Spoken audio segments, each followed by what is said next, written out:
Hello and welcome back to my stream. Cello Harlot. Cello, Harlot. Huh. Things are looking incorrect. Give me a moment while I figure out why that's happening. Also, thanks for that, Sedani. Why is the chat not where it's supposed to be? Why is the alert box not what it's supposed to be? I have no clue.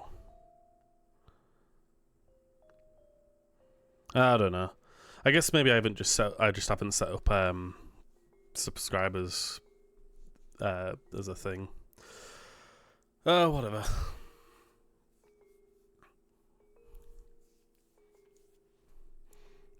Alright.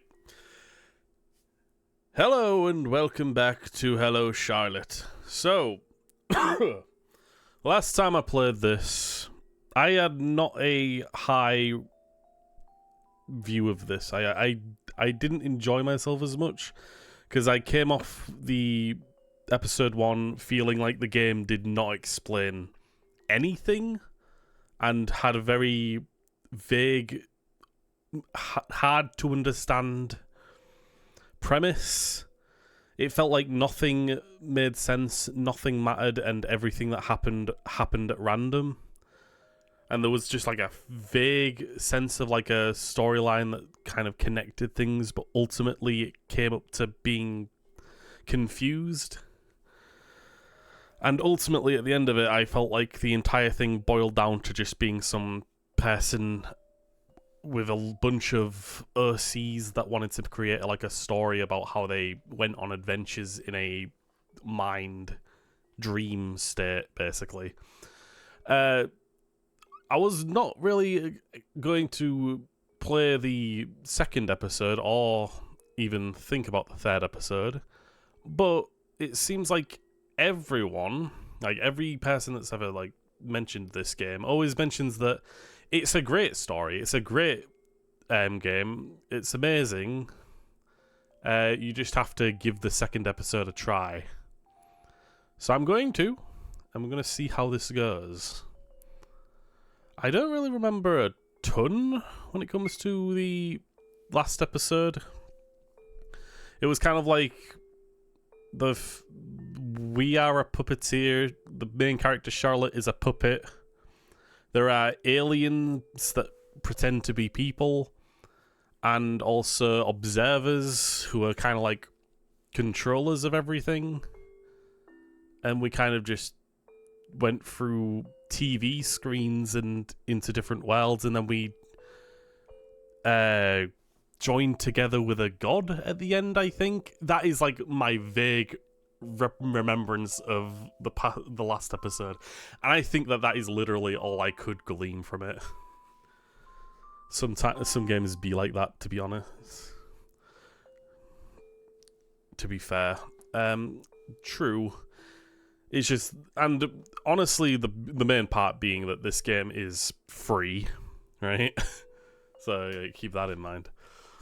Inside a dream, I laugh, and the world laughs with me. Inside a dream, I forget, and the world forgets with me.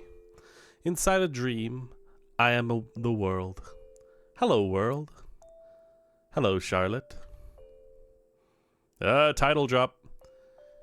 Etherine presents Hello, Charlotte, Episode 2, Requiem Aeternam Dio. As the seasons die one by one, the slumbering god's heavy eyelids open once again. A choir of voices echoes in the fog-filled box of a mind. Ah! Stop! You're getting dangerous here. I must be dreaming. Since the oracle became part of me, my dreams always take place in here. A pitch-black land where time does not exist. For these 3 years, I've slept next to them in deafening silence. This time, it's different. The Oracle is awake. Ugh. Good morning, Seth. Today, we will get up, go to school, and go back to sleep again. Please take care of me. Yeah, me too.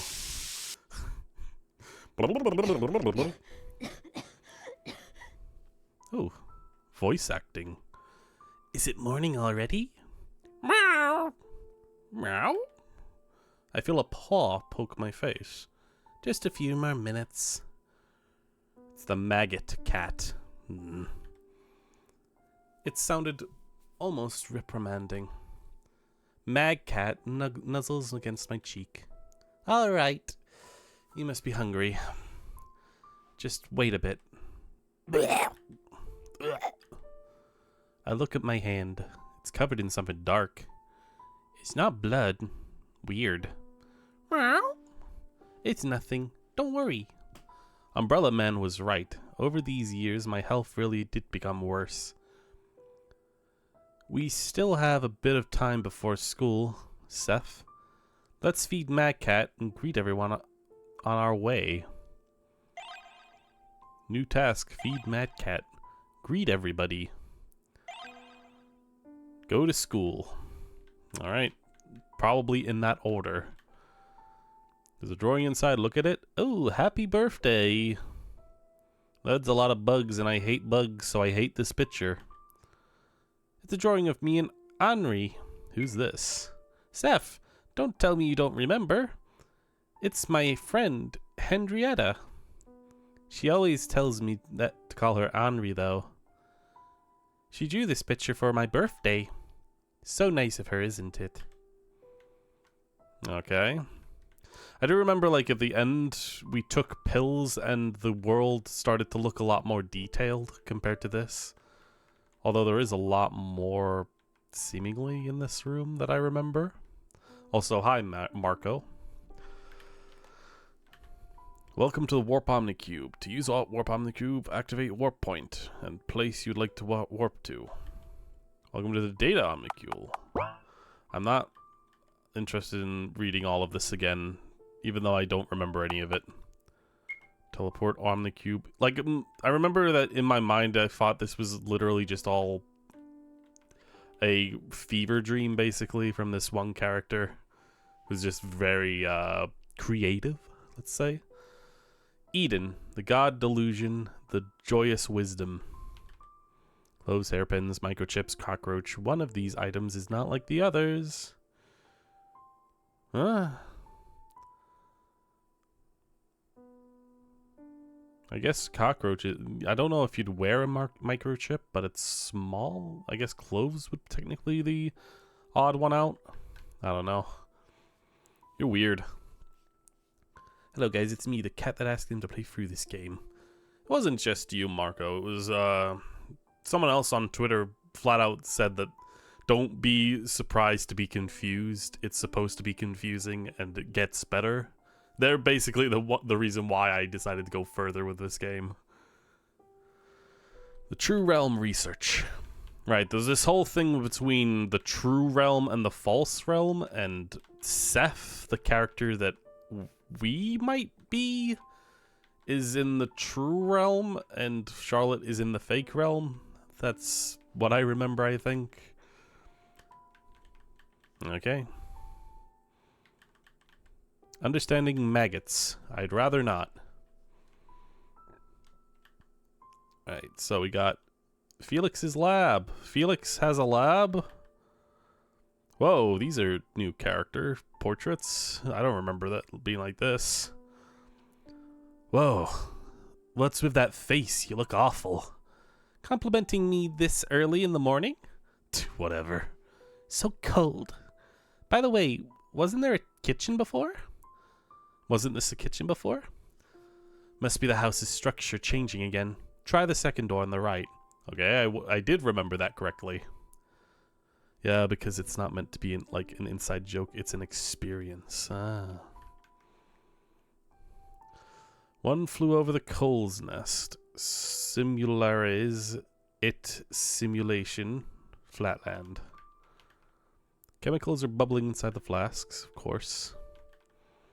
Felix got a plant for his birthday. He seems to like it more than any being in existence. It's called the Venus flytrap, Venus for short. Girls go to Venus. I don't know what the rhyme is. Wait, guys go to Venus because they're penis. Or girls go to Venus, get penis? I don't know. Dumb line. The snake who ate its tail. Player synthesizer. That's a lot of lampshades, by the way. That's a really... I kind of like would want to see that in real life. Just a shit ton of lampshades all connected to one base. It's kind of weirdly, like, uncomfortable, but I'd still want to see it. That's what I'd call art. Oh, hello, TV screens. I often remember my journey into the TV world. Is this Delta Room Chapter 3? Whoa! I have no idea what you're referencing.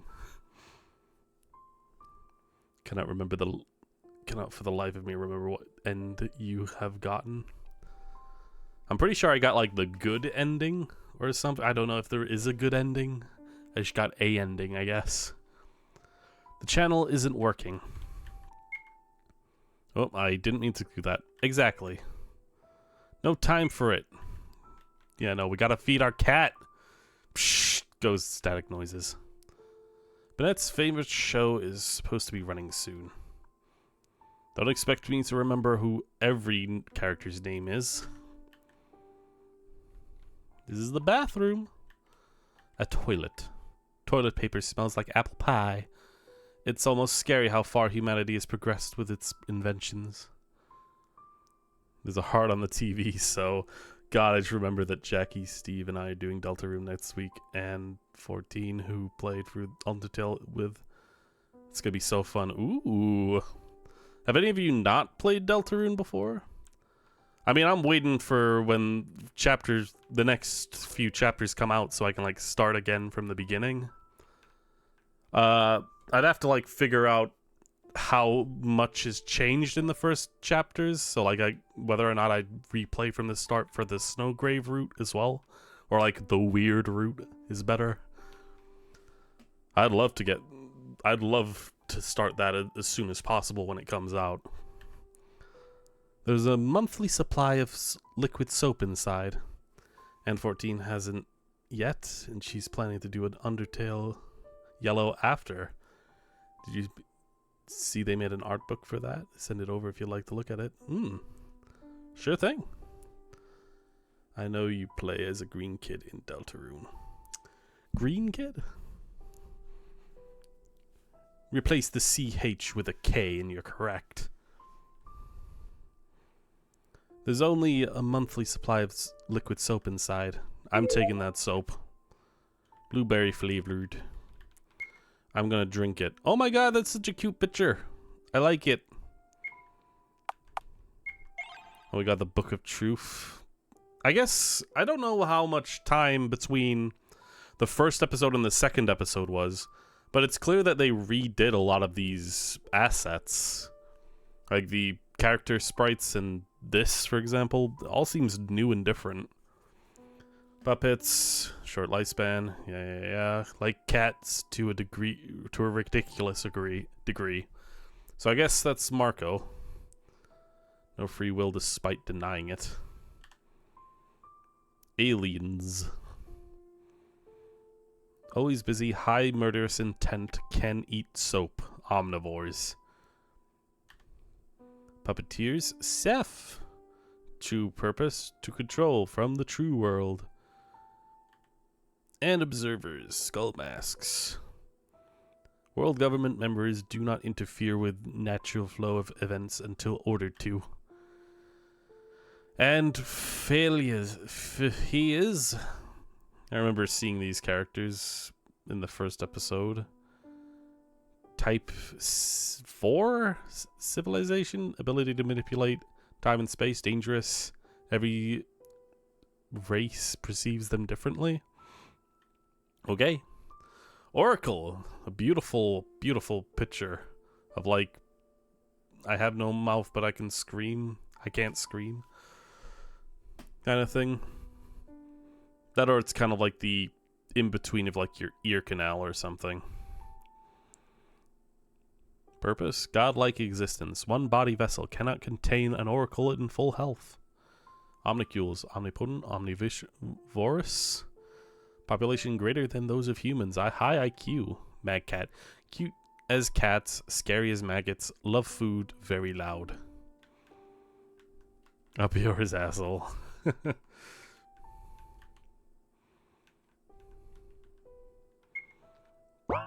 It's been a long time since the last Deltarune has like come out. I feel like a lot of people have got like their own predictions and ideas of what all of the secrets and lore that Deltarune has. That I feel like I don't know if it's actually gonna ever be like definitive as to what certain like questions. I don't know. I feel like it might answer some, but not others, just to leave it vague. It has, but we're getting the next 2 chapters this year, so whoa. I know, right? And then we're gonna be done with those chapters and we're still gonna be asking questions and fighting over the answers. Because, you know, that's who we are. Morning! In high spirits as usual.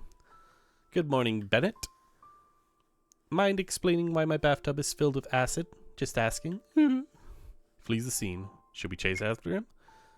Nah, let's leave the scolding to Aiden. A neat freak's freerik can drag even Bennett out of extreme procrastination.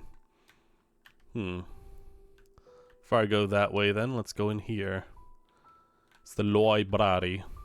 Plants live longer than a year in our house. It's kind of sad to throw them out. Phone's been broken for a while. Papers are lying on the desk. Take a peek. It's Huxley's right handwriting.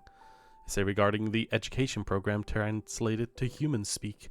I find the socialization system rather pointless and thus unnecessary for an individual. I sincerely believe that it is up to a student whether to socialize or not. With our reanimation technology, we can bring back to life both dead and hollow people alike, even if they don't express sentient behavior afterwards. Cool.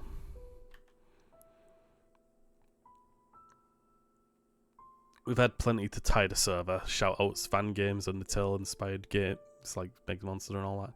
True. Been in here, haven't I? No, I have not. Right, this is where I'm feeding my cat. What are the balls doing in the sky? Mag food. Aiden says he burns mischievous children in it on Christmas. Sink and a trash bin beneath it. I'm not used to hearing trash bin. You just say it's the bin, if you're being honest. That just kind of felt like a mix of American and British. I don't like it. The two should be separate. The cabinets are full of glass bottles. They smell of lavender soap. Cool. Let's go feed our cat. Today's special meal is made of failed expectations and lost hope for humanity. Mag cat purrs with enjoyment. I keep trying to say Matt Pat, and he's gone. He finished his live streams and his channel. That's a good cat. Bowl is half empty or half full? I don't know. Alright, we fed our cat and now we have to greet everyone. There might be some that we haven't greeted. Shame they got him. Who got him? Was it the Pope? Was it Scott Cawthon? Was it someone else? Creators of Earthbound? Still haven't greeted everyone yet. Wouldn't be rude to leave like this? I suppose so. Oh, yes. Let's go greet everyone. The badge on the suit says Lecter. Good win. This one has been operated on for a few weeks, poor thing. Insides are a bunch of detached limbs.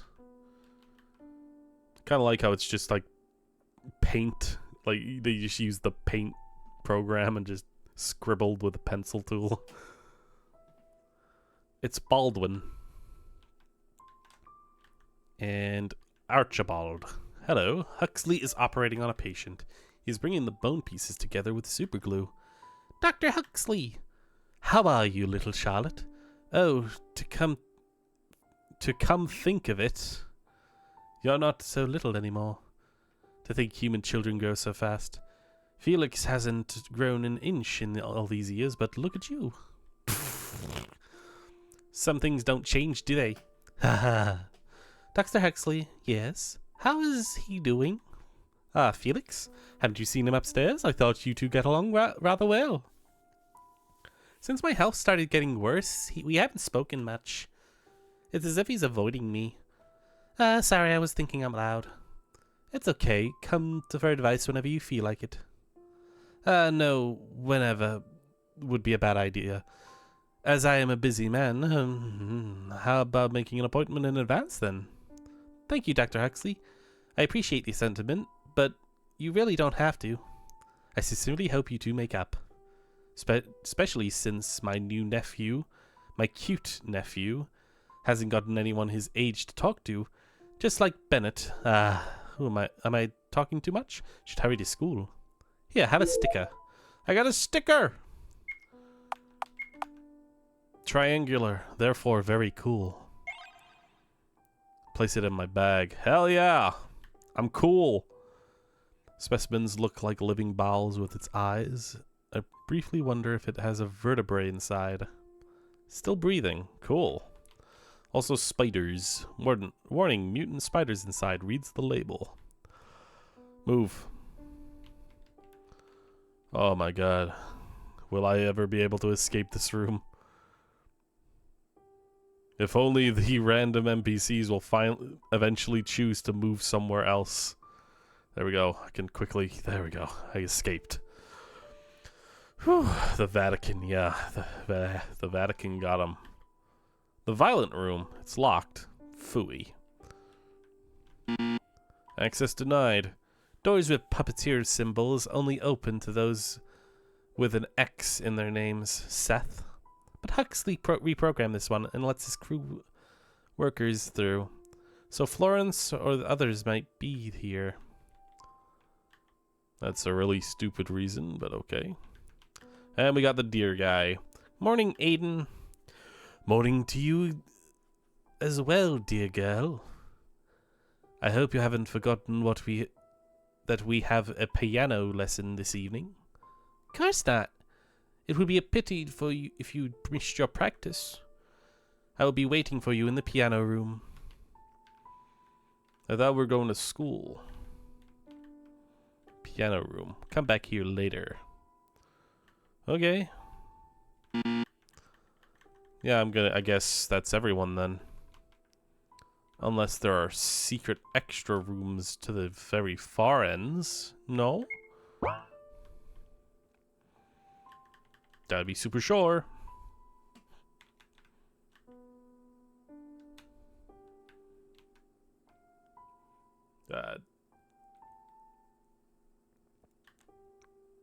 I haven't greeted everyone, but I have.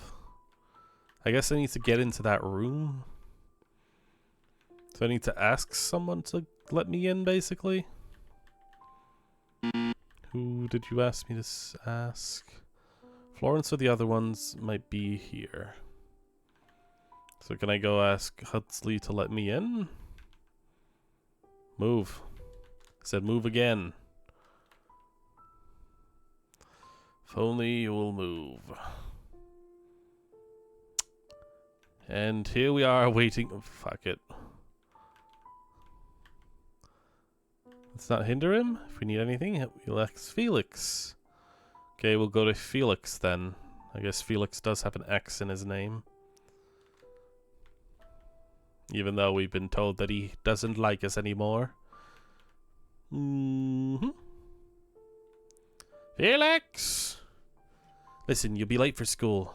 Also, take these. Use them after socializing or you'll die on the spot later. Okay. That's cool.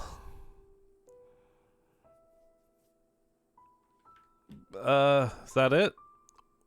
What word of "you'll be late" don't you understand? There's a door that won't open for me. There's no X in Charlotte. Could have asked Huxley for it. He's busy. I'm busy too. Ah! Fine, lead the way. Yay! And off we go. Save is right before the door, right? Good. Bada bing, bada boom. Saved. What-do? Let me just quickly move a few things around. I always have things in a certain way, like having a stream on the right-hand side and then anything else below. There we go. Okay, let me into this room.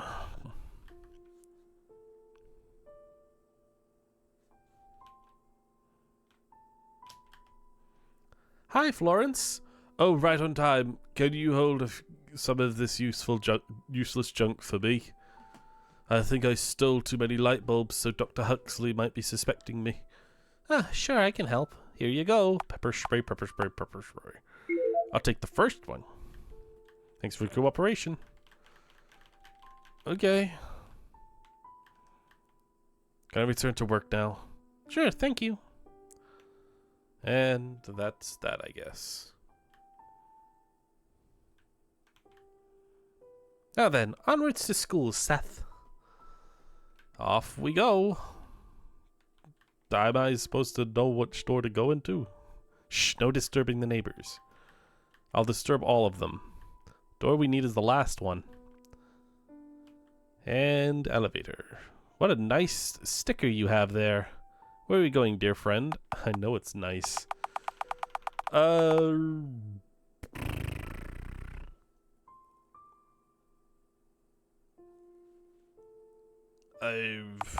Floor 1? You're already there. Okay, floor 2, I guess. Got it, buddy. Ooh, these are shoes. A lot of shoes. And crudely drawn houses. Oh, hello. Let's beat some sense into this freak. A few punches will make him respect the elders, right? This looks bad. Can we help somehow, Seth? Too dangerous. So we'll just leave? I'll look into it, I guess. If only we had something we could use.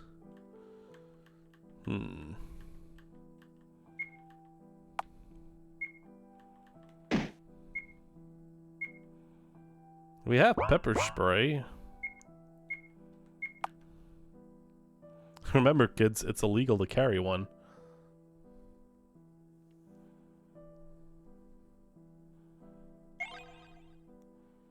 Alright, we have pepper spray with us. Haha, who's filthy now? Feel like apologizing yet? Man, these... Who's it called? Freaking...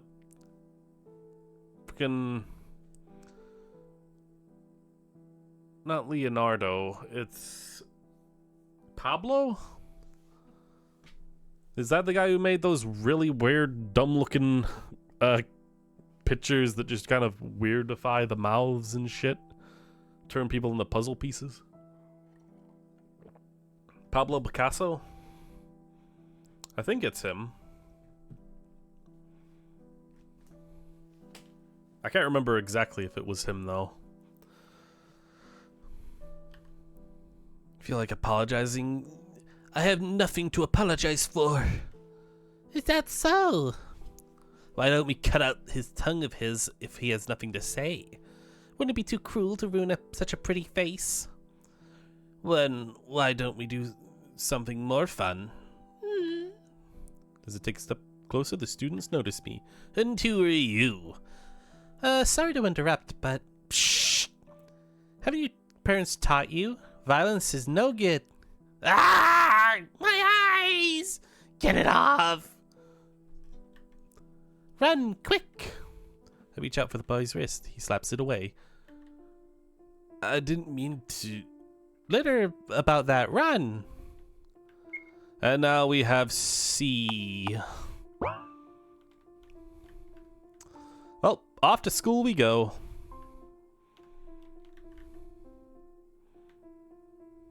Oh, great signpost here.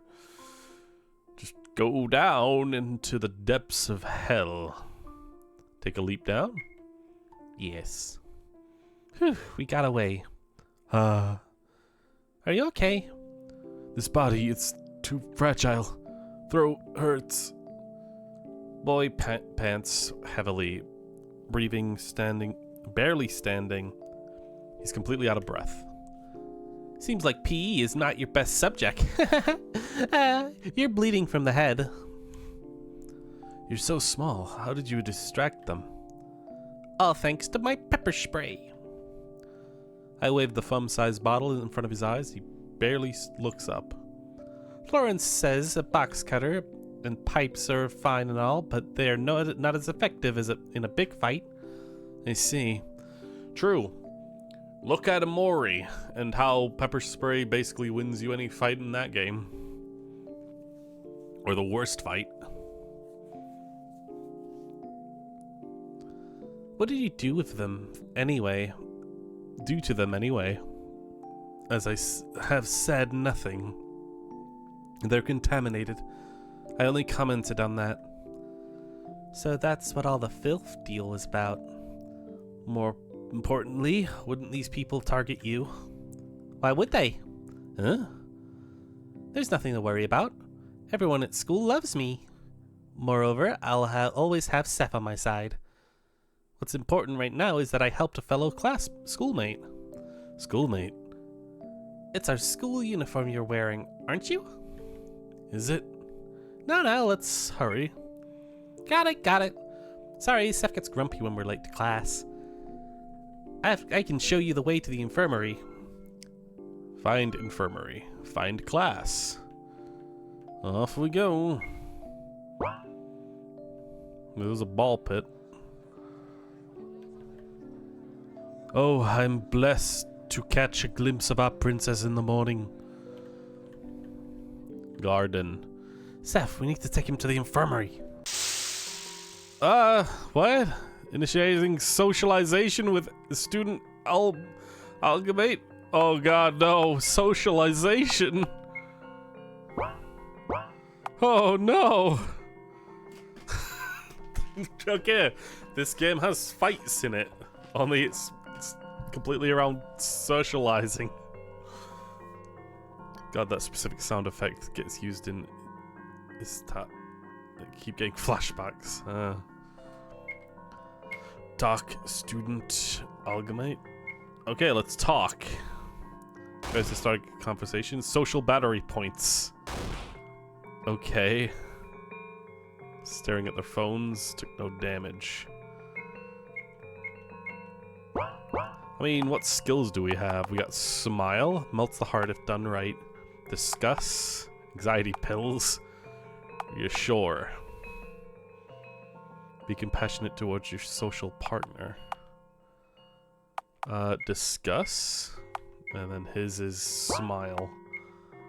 Let's do Smile with him.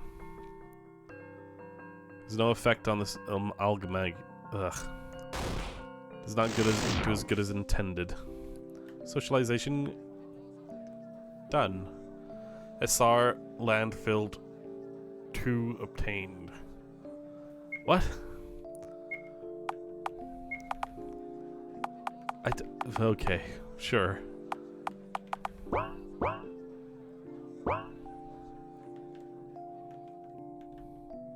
poster says pets not allowed, but you know, I've seen stray mag cats in the garden. Psst, Seth, why don't we check out if it's true later? Infirmary. Here it is. I didn't expect that to actually be a door, but okay. The nurse here is kind, so don't worry. I see, thanks you. The boy disappears behind the door. And we are now single person. Shh, someone might be here. go outside? Hell yeah. We gotta go, we gotta go see if the Mad Cats are real in here.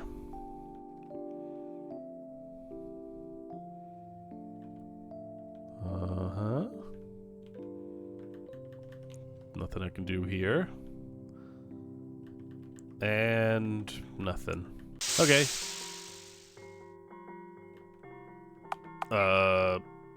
Smile?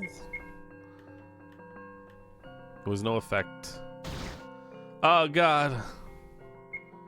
They didn't like how I stopped them from looking at their phones. I'm gonna just beat them anyway. Ugh.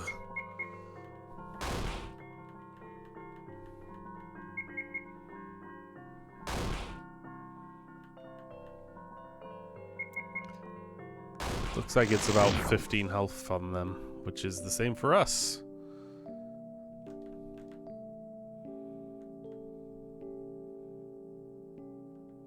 And we're back. Looks like there was nothing in there. It was wrong of you to look. A wonderful day, isn't it? God. Escape? Good.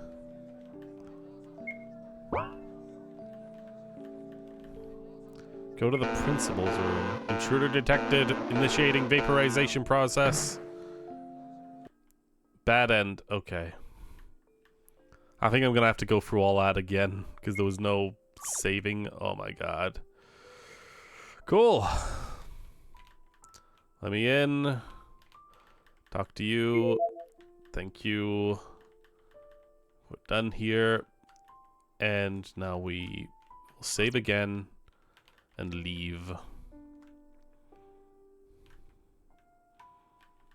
Go here, floor 2. The bed ends aren't actually all that great to me. Like, it just does feel like a big slap in the face. Okay, and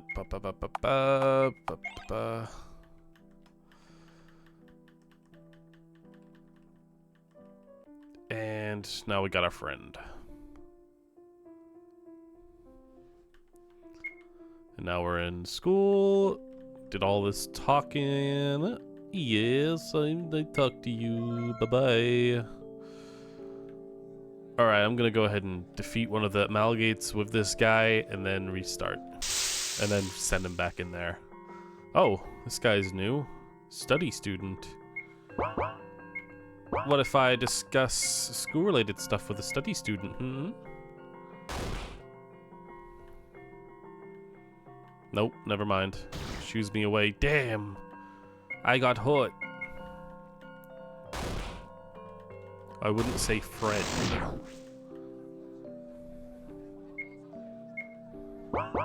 Didn't give me anything. I want those things that I had before. I'm gonna grind out a tiny bit until... Oh, another one. Mutilated student. Okay, this is a lot different compared to what I was fighting before. Which part of the body do I talk to first, I wonder? Okay. Charlotte, you got some weird fucking things going on in your head.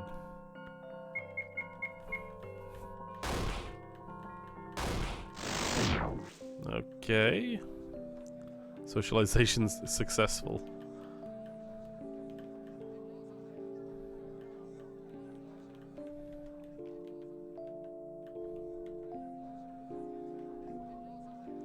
Come on, and anxious student.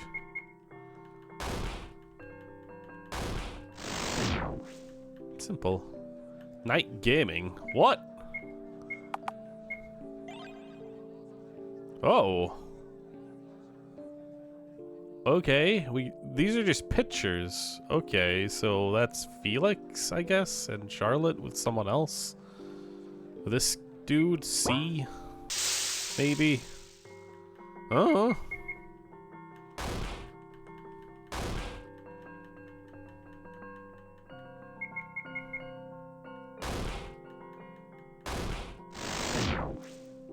Oh yeah, I guess I'll just like move on from here. And there we go. Okay. Second floor. Let's go in. I don't remember this place. My class should be among these doors. Do I follow the angels? 2A. Oh, guess this was the right one. Lesson in progress. B, C, D, whatever. The lore is crazy, to be honest.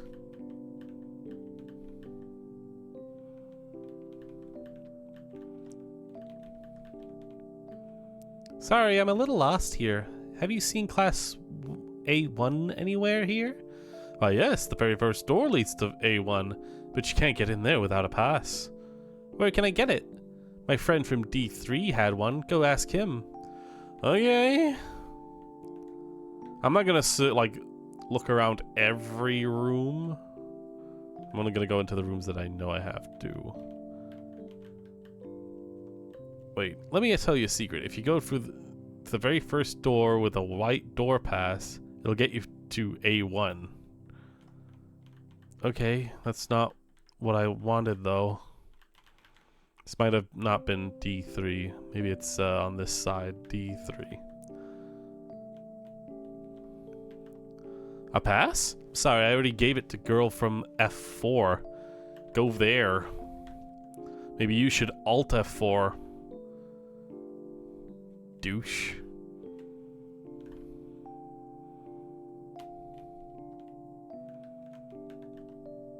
Why didn't you come sooner? I already lost my pass in a bet. Why don't you go to C2 and beg for it? Oh yay!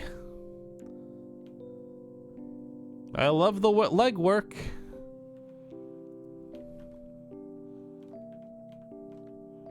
You want a pass? If you take my trash, I'll give it to you. Okay? No. Here you go. Quiet trash.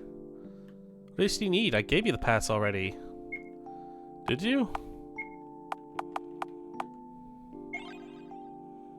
Search the plastic bag. Found the white door pass. Okay. Cool. What did that person say in D5 or whatever? D6? 7? Said, tell you a secret, if you open the very first door with a white door pass, you'll get into door A1. Okay. So it was just saying what anyone would have told you. Douchebag.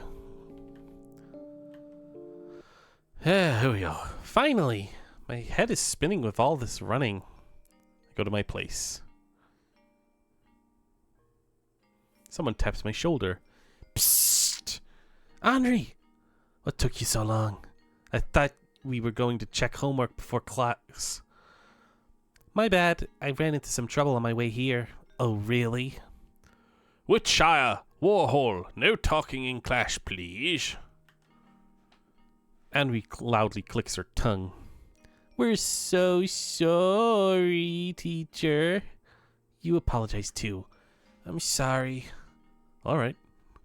Attention everyone! We have a new student in our class. Please introduce yourself. Hello. There's no name that can define me, but you may refer to me as C. I'm a god of this world. The world explodes with the class explodes with laughter. Skibbity. Shut up, Marco. It's not funny anymore. It never was funny, actually. I'm not a child. It's not lies. You're all liar. Do not be afraid. I won't be studying here for long.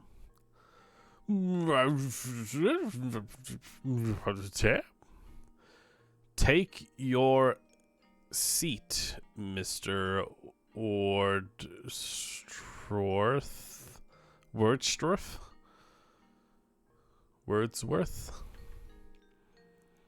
He's a ghost, it looks like, from this angle.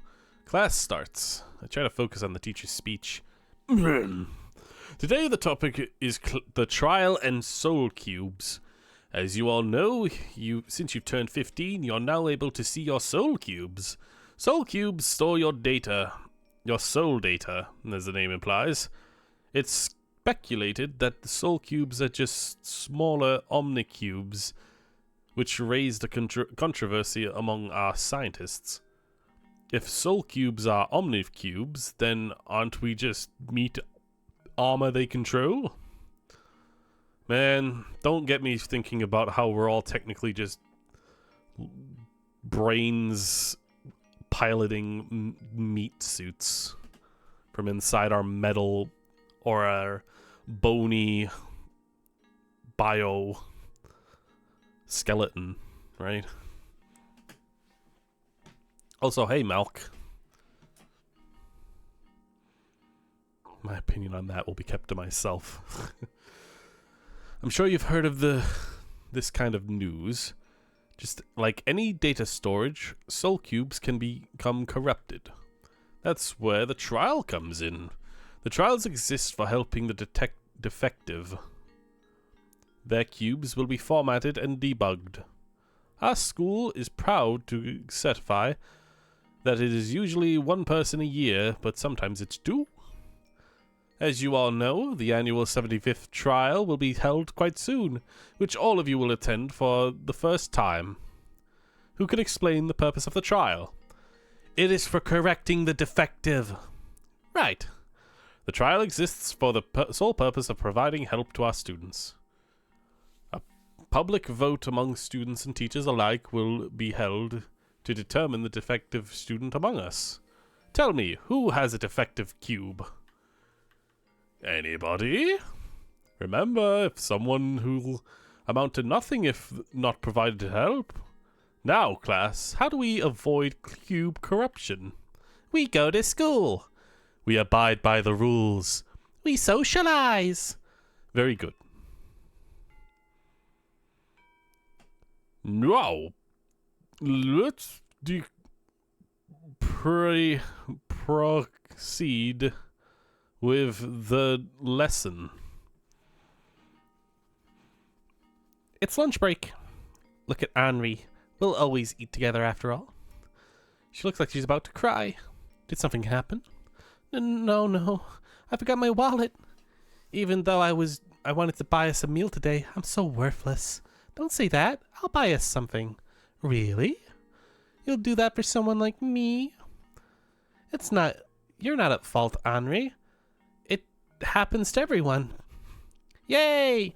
I'll be waiting on the rooftops. Yep, see you later. Let's go, Seth. Let's buy some apples and activate the warp point while we're at it, shall we? Only apples? I don't feel like eating much today, sorry. Actually, I feel like I could throw up at any moment. Ooh.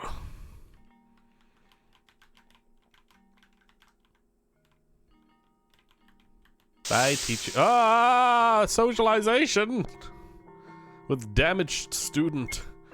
Oh no, that looks fixable.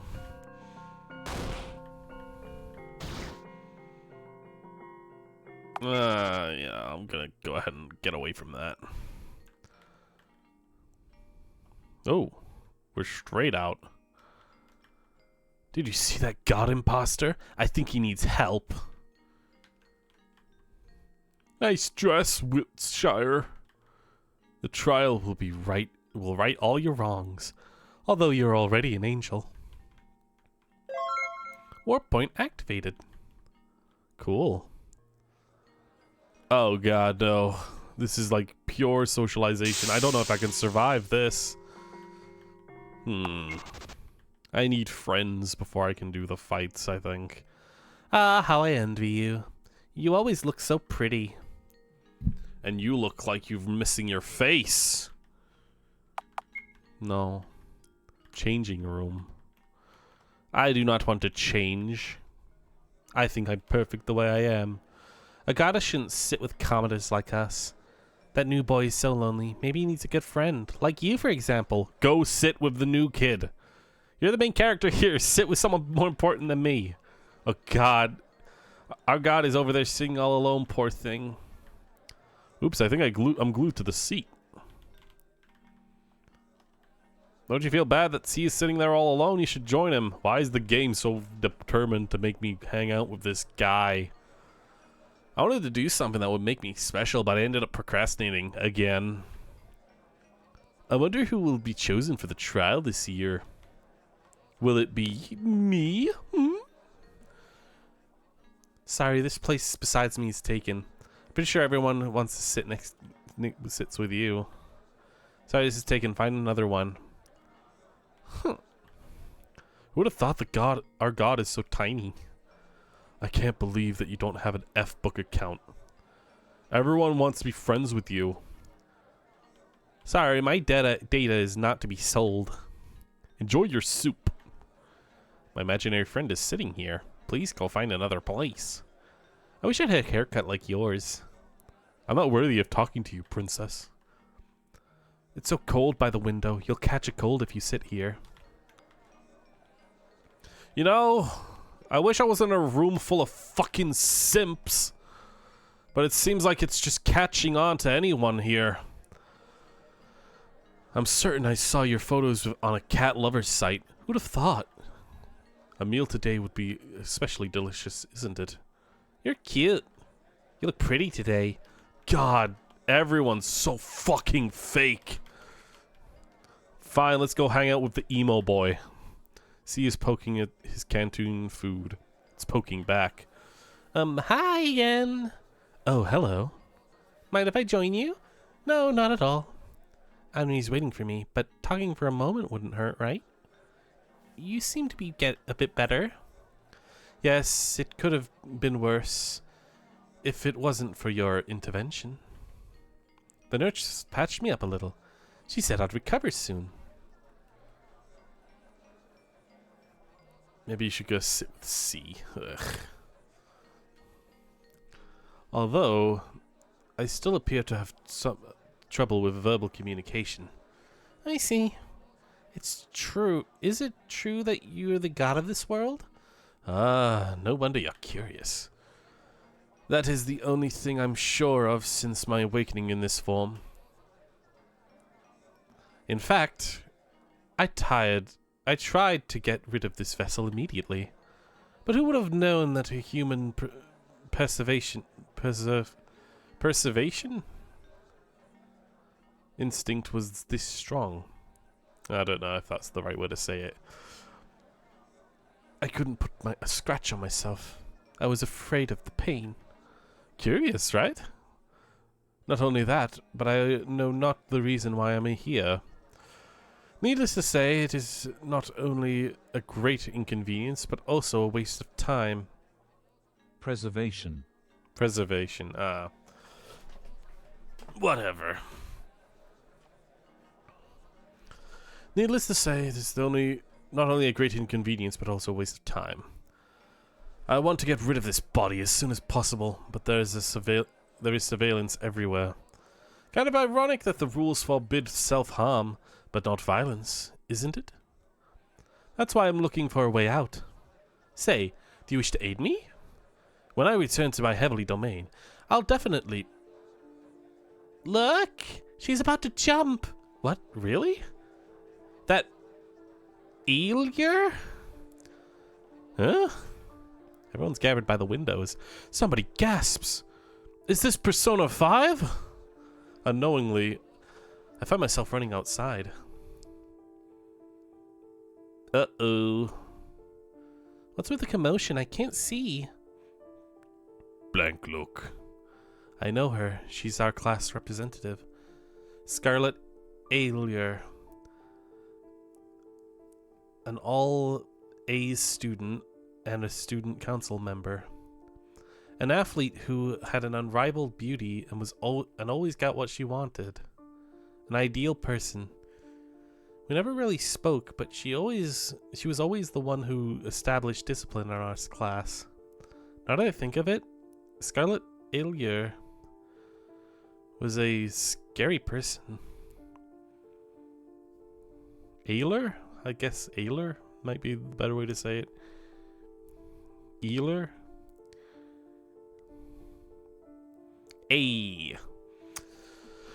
Unapproachable and reserved, she gave off an air of intimidation by her very presence. Why would such a strong person give up their very life? Now I'll never know. Artificial sun shone upon our school, the students and the ambulance workers who arrived. Scarlet Elure was no longer in this world.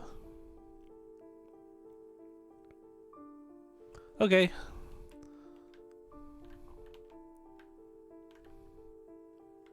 I mean, I guess we're going back home.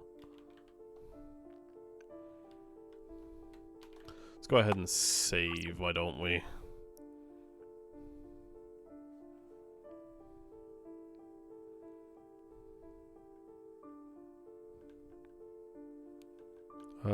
Anybody here to talk?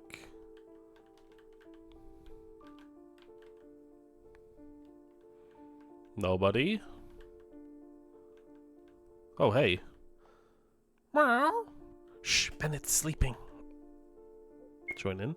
Sit on the sofa listening to static noises. That was fun. Have you ever, like, sat watching TV static or hearing it and trying to, like, decode if there's, like, something in it? I did that when I was young. I think if you let your mind go after a while, you actually start to hear things. Like, it's kind of like how you can like imagine something. Like your brain kind of like goes into imaginary while you're like sat there looking. Kind of like how you can like stare at someone while you're imagining and not actually be looking at them.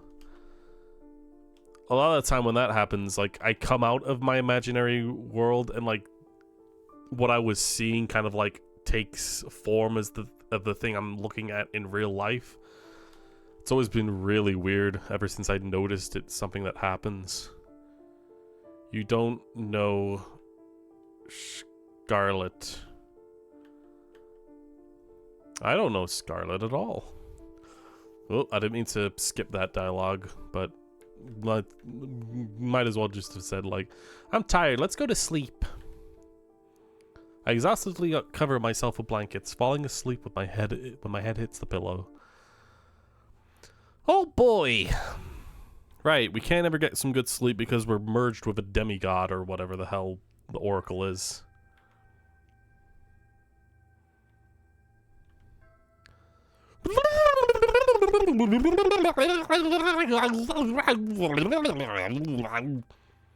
To die, to sleep, to sleep, to sleep, to sleep, to perchance to dream. The pangs of time, the rub for the pale past of troubles, the arrow of outrageous fortune. I'm confused. Hello there. Apologies for my little speech test. Your language is a bit tricky, but I'm a fast learner. You don't look so surprised. It's simply the form your mind gave us.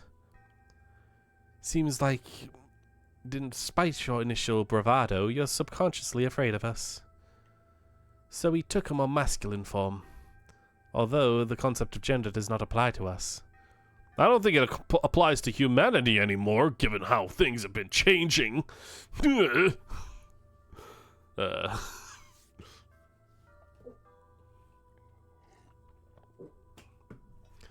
Feel free to refer to us as Fere. Frey? Fried chicken. From now on, if you'd like to feel like it. After all, our appearance right now is one of the male Pythra. Yeah. Pythra. I'm naked again, and I'm making people uncomfortable with that fact. Am I dreaming? Technically, you are. However, the fact that we meet the next time you go to sleep, and the next time after that remains. I slumber by day, wake up by night. I wasn't us just a moment ago. Isn't it easier for you to talk to me this way? Yeah, I suppose. You look sullen. A girl from my class committed suicide. Committed Minecraft/kill. A pity. Were you friends? We weren't. Acquaintances? Not really. A complete stranger then. Should it matter? Don't put it like that. We're classmates. You are sorrowful now that she's gone, but you couldn't care less during her lifetime. Have you ever had a conversation? No, she was so approachable, an ideal person. What can a miserable person like that talk about with someone this perfect? Thinking that, you gave up completely. That's the same as being indifferent. No, it's not like that. You're exaggerating things. Only so that you'd be honest with yourself. Wouldn't anybody be sad if someone died? I'm afraid I cannot understand that. If that person wasn't important to you up until this moment, why do you feel down? No, even worse, you'd feel obliged to feel sad. Deep inside, you have have no reason to be. Why not be true to yourself? Is human empathy such a foreign concept to you? Empathy, huh? You humans have a rather twisted understanding of it. If death is some specimen you weren't involved with bothers you, then why not bawl your eyes out whenever you see a piece of meat on your plate? Oh, great. We're going into the dissection of what constitutes life and why you should be sad about everything or sad about nothing. There's only black and white, right? You can only be one and not the other. You're a freaking contradiction if you got standards of like what you would and wouldn't feel sad about. Shut the fuck up. Why not be honest with yourself? Steph, don't help Charlotte. If death is some specimen, that animal must have suffered a lot more than some misunderstood teenage girl just to make your supper delicious, no? That's kind of a cringed mindset, not gonna lie. It's not the same, he'll say. I'm gonna red pill you on the mortality of life and why you shouldn't care if anybody dies, because like we're all dying anyway. We're dying very slowly. It's just some people speed it up. Like, that's basically what this feels like at this point. I didn't. But in the end, it is. You're all animals, yet your kind puts yourself above all others. Oh my, what a plot twist. Who would have known that the concept of empathy applies only to your fellow humans? Be vegan, guys. 'Tis time for you to change. Start eating not so great food because that way you're saving the animals. I bid you farewell. The information I have given you has awarded me a meeting with a particular fellow. It truly never ceases to amaze me how humans loved to make a mountain out of a molehill. You'll never understand. How could you know the sadness of losing someone if you and the Pythras are all connected? And united you stay even when someone dies. For us, when someone dies, the connection is lost forever. Do you really think that it is always this way? That all Pythras willingly give up their very egos for the sake of becoming one with everybody? Frey laughs and echoes throughout the mind space. Stay in the fog if you wish. Isn't it safer to be like that? Although I would love to converse more, it looks like it's time for you to open your eyes. I'm a snoozy. Who can it be at this hour? I'm sleepy. I don't want to go the door. I want to go sleep.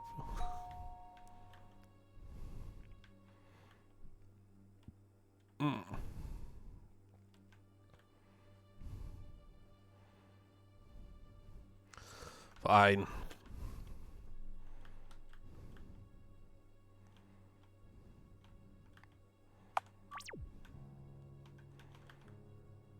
Ding dong. Wise choice. Good evening. No, it can't be. Since when did you start using to use doors, Umbrella Man. I figured it'd be nice to be polite in a while. Ugh. Especially since I'm using this vessel. Let's have some tea, shall we? Sure, come in. Now, what's with that suspicious look? I've merely come for a friendly chat.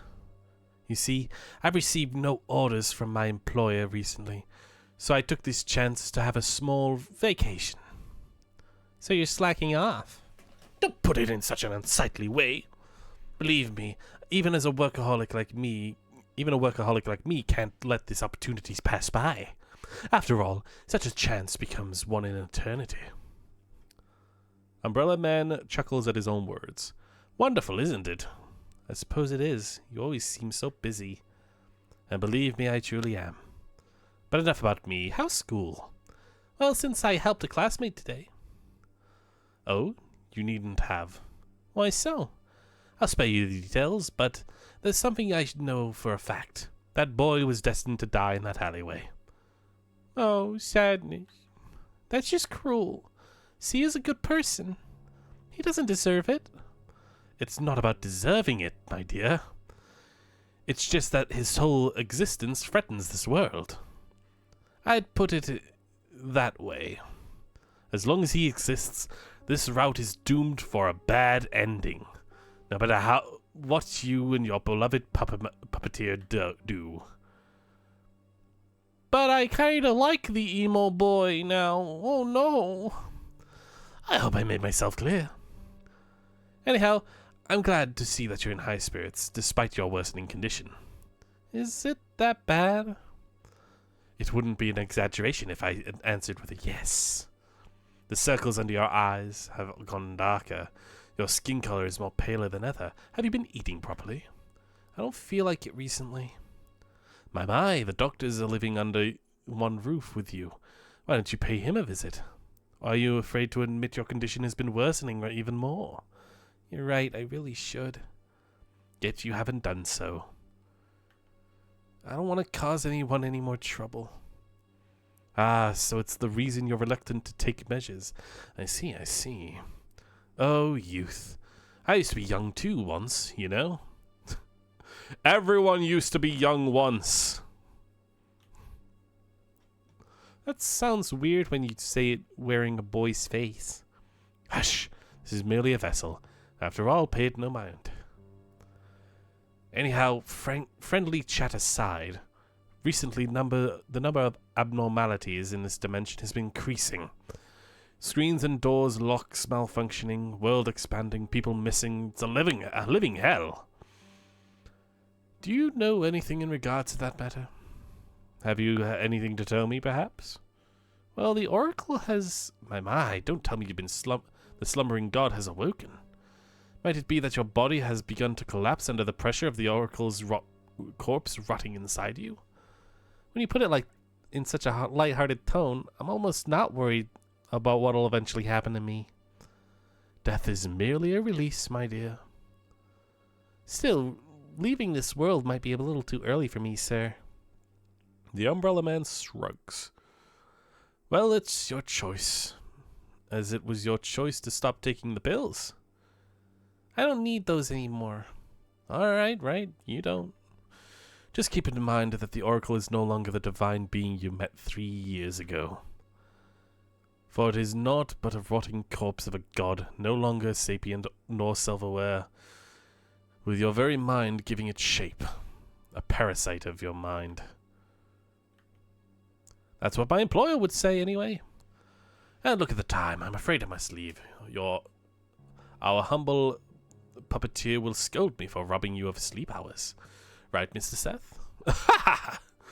See you, Umbrella Man. Stay safe. Umbrella Man leaves. Okay. Back to beddy buys, I guess. Fell asleep the moment my head hits the pillow. Welcome back, Miss Wiltshire. Sorry, I don't feel like talking. Is that so? Well then, I won't burden you with conversations. Instead, how about a bedtime story? Ah, and don't stand so far away. Come sit next to me. Sorry, I'm not comfortable around you. Is that so? Well, there's no helping it. It's all a dream, remember? So make yourself at home. I reluctantly sit beside Faye. Now, back to the story. Do you know of the tale of Ink and Paper Princess? In our land during the pre-Oracle era, it was a part of our psychology test. Ugh. It was made to be unfinished, and one would read it, and the one who would read it had to write the ending themselves. It's surprising how much one can learn about another person just by having them write a few sentences. Want to listen to my own version? I don't have a choice, do I?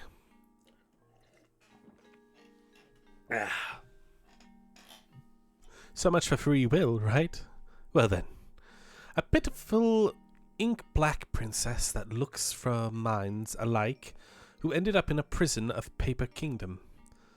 But the story didn't end there. Time passed, the Paper Princess herself came to visit the prisoner.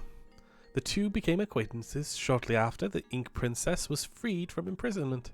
The Ink Princess taught Paper Princess writing, and no paper in the city was left blank anymore.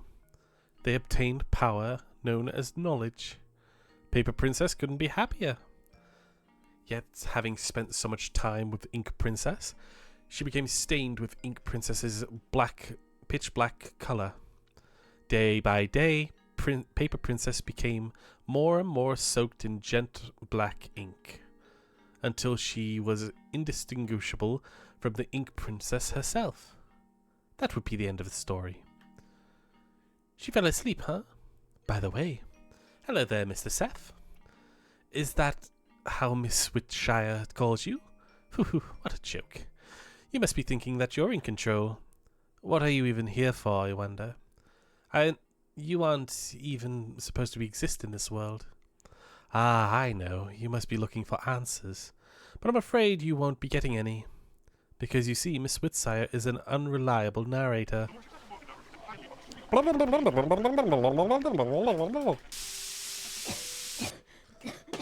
Great. Thanks for telling me flat out that everything I'm experiencing is a fake. I'm not a massive fan of the unreliable narrator trope, because, yeah, like, a lot of the time you can't really properly write out or figure out a story if a story refuses to tell you the truth. It's why I had such an annoying, like, a bit distrust of the first episode, I guess. It's getting worse. What time is it? Oh no. Henri hates it when I'm late. Hurry, use the warp omnicube.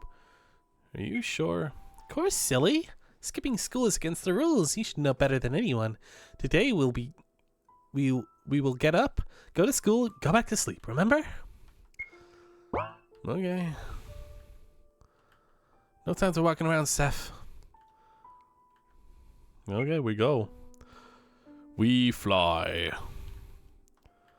The trial will be right, all your wrongs. You're only an angel. Henri! Henri doesn't turn her head in my direction.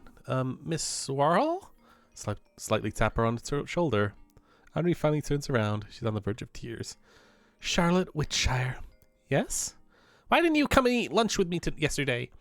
I waited and waited and waited until everyone left, until the bell rang, but you never came. Henri begins tearing up again. I'm sorry, I guess I wasn't quite myself yesterday. I went home straight after that happened, you know. Henri locks me in a hug, hiding her face in my sweater. Her hold is so strong I could barely breathe. I thought you didn't want to spend time with me anymore. I thought you hated me. I thought... I pat Henri's head. There's no way that could happen, right? Friends don't abandon each other. Yet you did the opposite, you liar. Please forgive me, I won't do that anymore. You promise? Promise. You'll have to swallow 1,000 needles if you break it. Oh boy. Ugh.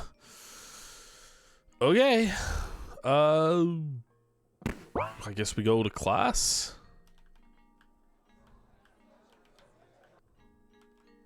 Hold on. Let's go check out the garden again. Oh, wait. Never mind. This isn't...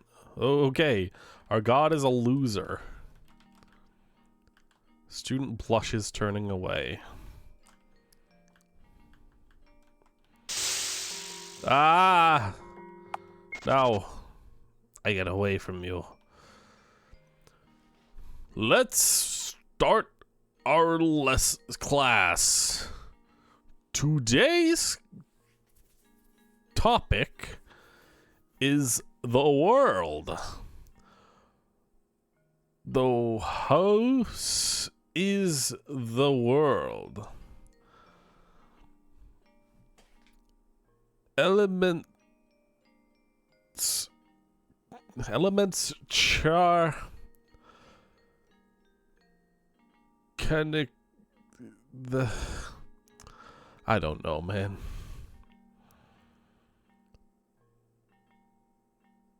Their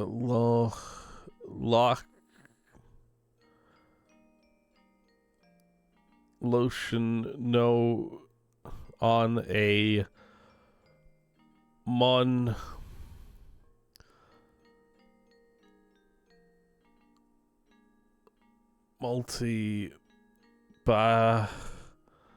basis, a monthly baseless. The house has 11 floors in total, with its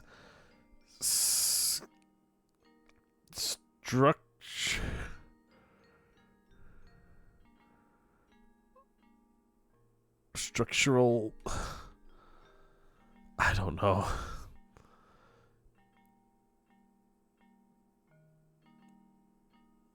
Using elements, elevators,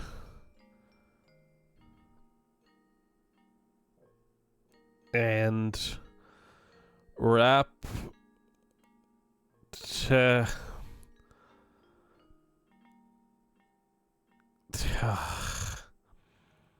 all in the house is carried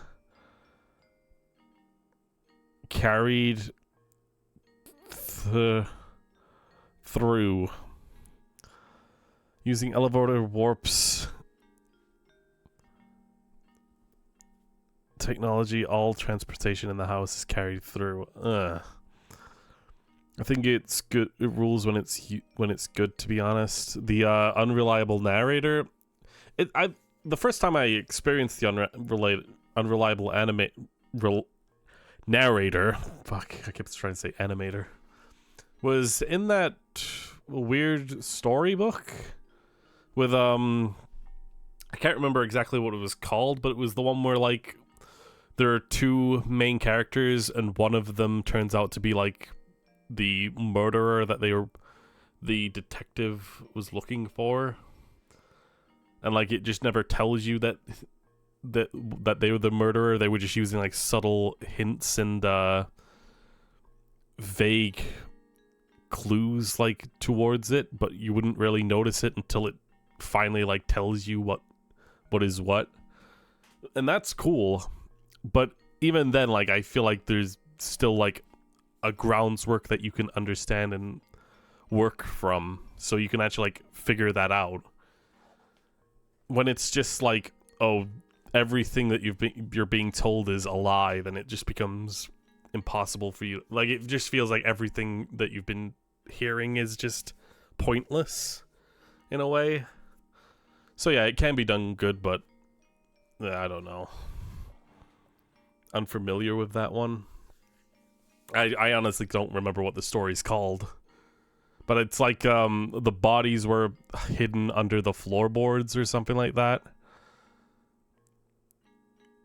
That's like the vague remembrance that I have with that story.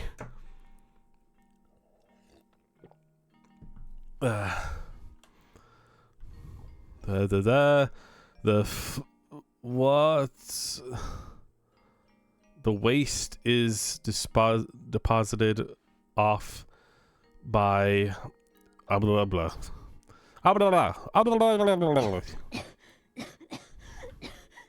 Not again. Are you okay, Miss Witzhire? I'm alright, I just need to use the bathroom. You may go.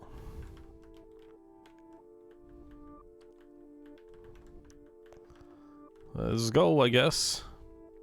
Oh, that sounds vaguely familiar. Where's the bathroom? Changing room. Wait, what are these exactly? Healthy food and junk food.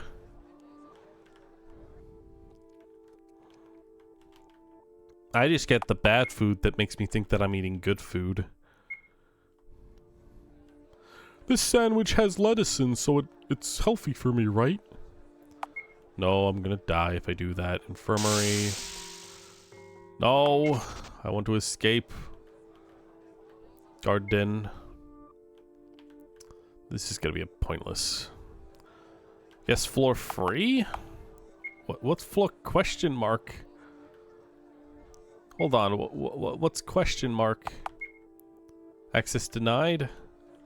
How can you deny me that?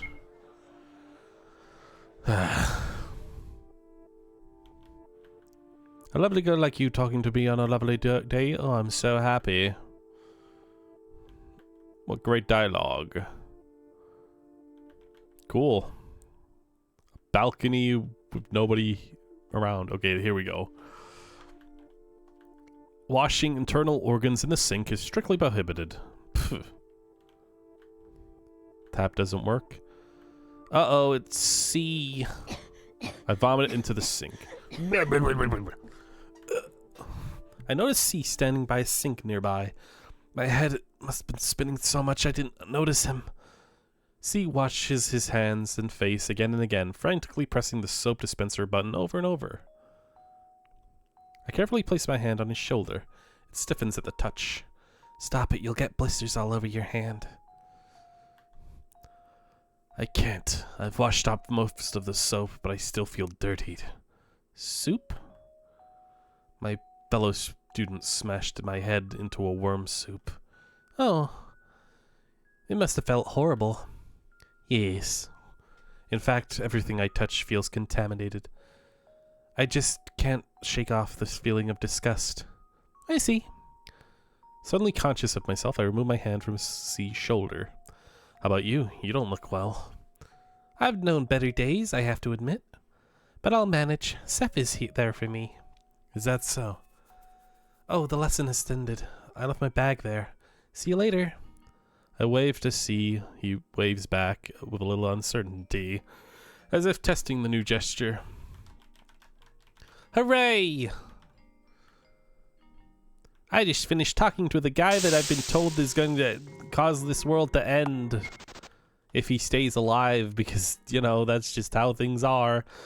Triangles! That's the fourth dimensional perception for you. Everyone's a pyramid. Don't I know it? If everyone was an hourglass, then we'd all start really wishing for people who looked more round. That's what I think anyway. The scarcity of a person is what makes it so much more desirable. You know, to an extent. I need to go back to class, god damn it. Floor 2.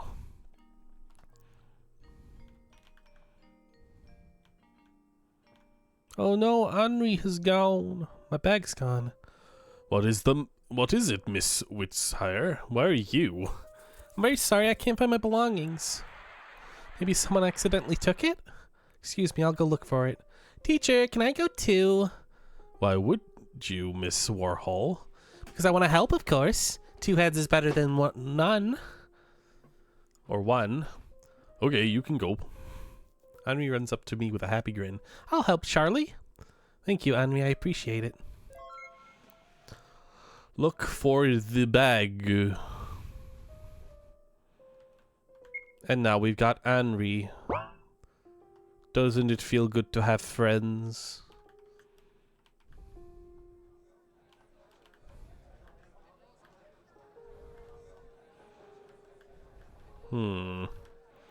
Where should I start looking then? Because you kind of just threw me in here without any idea of to where I need to go.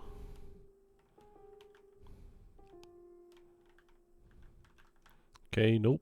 Not in here. I don't think it's here. Maybe in the garden.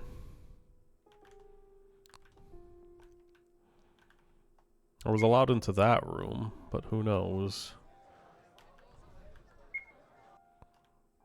Oh, Charlie, aren't those yours? I don't know.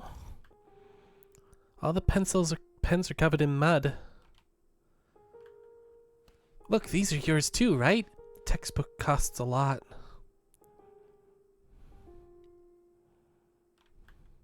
There's another textbook. I wonder who did this. I like this notebook. The pages are completely soaked. Maybe there was a kind of misunderstanding? There's no way it is. Ow! You're nationalizing socialization with beheaded student. Well, if he's beheaded, why is he holding a bunch of guts? There's confusion to me. Blackmail. Oh. Okay. Wow, she really knows how to shut people up.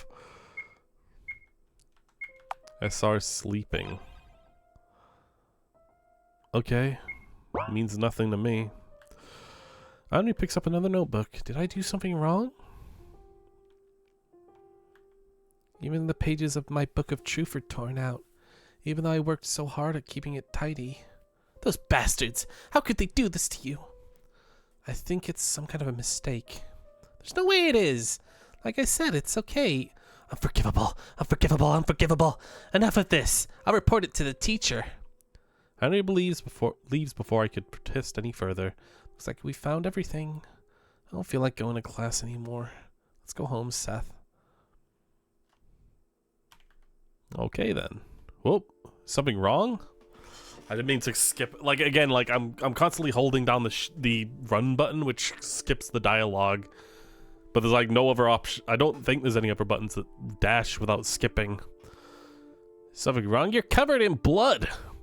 Don't worry, it must be mine. That's exactly what I'm worried about, stupid. You need to see Huxley now. It's nothing important, really. Uncle's rule, no objections from the sick. Felix drags me from the basement stairs, tugging me by the sleeve. What are we even doing, even? I talked to God today. Oh no, it's worse than I thought. Might as well check your brain function, too. Should we start with the good or bad news? Just kidding. I was planning on telling you the good news first anyway. Well, the good news is I know what it is. The bad news is it's nearly incurable. I see. So what exactly are these, Uncle? Heart wounds, I like to call them. This kind of disease is quite common for those who are in their adolescent period, just like you are now. When you're stressed, anxious, or hurt by words and actions of others. These wounds inflicted upon you will manifest as scars on your body, mostly on your arms, to be specific. Okay. Okay. Cool. Interesting. It's not lethal, but it'll cause you some minor inconveniences. The good side to this disease is that although your body will become vulnerable, your mind will receive less damage. Isn't it wonderful? I suppose so. There's nothing to laugh about. Now, don't be so harsh. Can't you see that our little miss already has a weak immunity to her environment? Whatever. I'm getting back to work. Do forgive him. Although I'm not angry. It's just that I don't understand why he is. He must be worried about you. Am I wrong? He shouldn't be. I don't deserve that. He must be thinking otherwise. Take care, little one, will you? Worry not, Seth and I will make sure of it. I'm sure he will. Good night, Dr. Huxley. Sorry for troubling you this hour. It's nothing. Remember my clinic's motto? Healthy people and not welcome here. So there. Feel free to visit when you're sick. For now, I'll get back to work. I mean, does it count if I'm mentally sick? Because I feel like I'm that all day, every day. The fog. Back in the days, I used to be at the top of my class.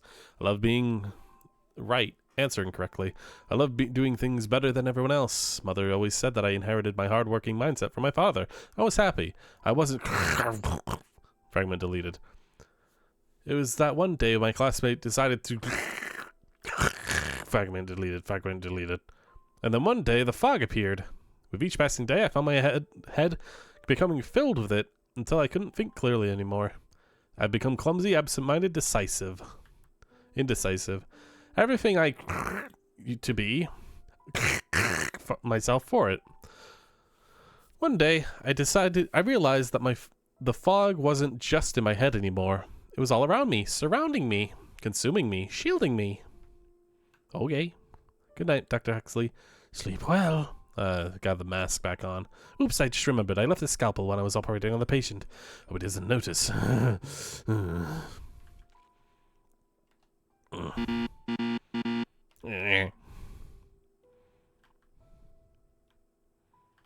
Alright, I forgot to do the piano lessons, didn't I? Oh well. Whoopsie poopsie.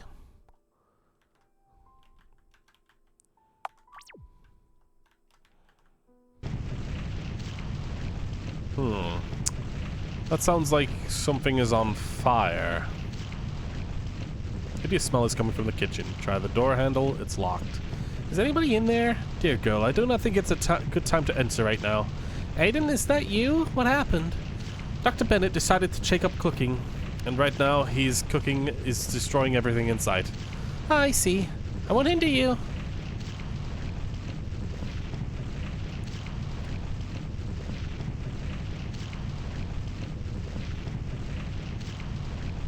Okay, nothing else to be found, I guess. Good night, Seth. Rise and shine. Oh god, we're back to this room. The room that played that copyrighted music that very quickly got picked up. No, it wasn't the freaking Bay Hills music, but it was something similar. Frey waltzes around the room. As you can see, I have done some rearrangements to the place. Hasn't it become lovely? I'll do something about the fog, too. Also, I've brought you cloves. Put out your hands up, and voila. Now you were one of kind. Faye. Yes? You know what? I'm glad that she's not naked anymore. It feels like I can stop being uncomfortable. What are all these books doing here? Let's call it a mind library. You see, memories and stories from the past we retell to ourselves. I don't know why it's written like this. Once they're gone, you're no longer the person you used to be. But I'm drifting away from the point. Stories are meant to be kept in books, right? Many books make a library. So there. You'll find every memory, every feeling, every action you've done or considered doing, all the possibilities are written down right here. Some stories are better off being forgotten, however. I've selected a variety of especially interesting memory journals for you. Feel free to read them if you'd like it, even if the memory is still fresh. I believe your puppeteer would be delighted to know more about the people you've associated with.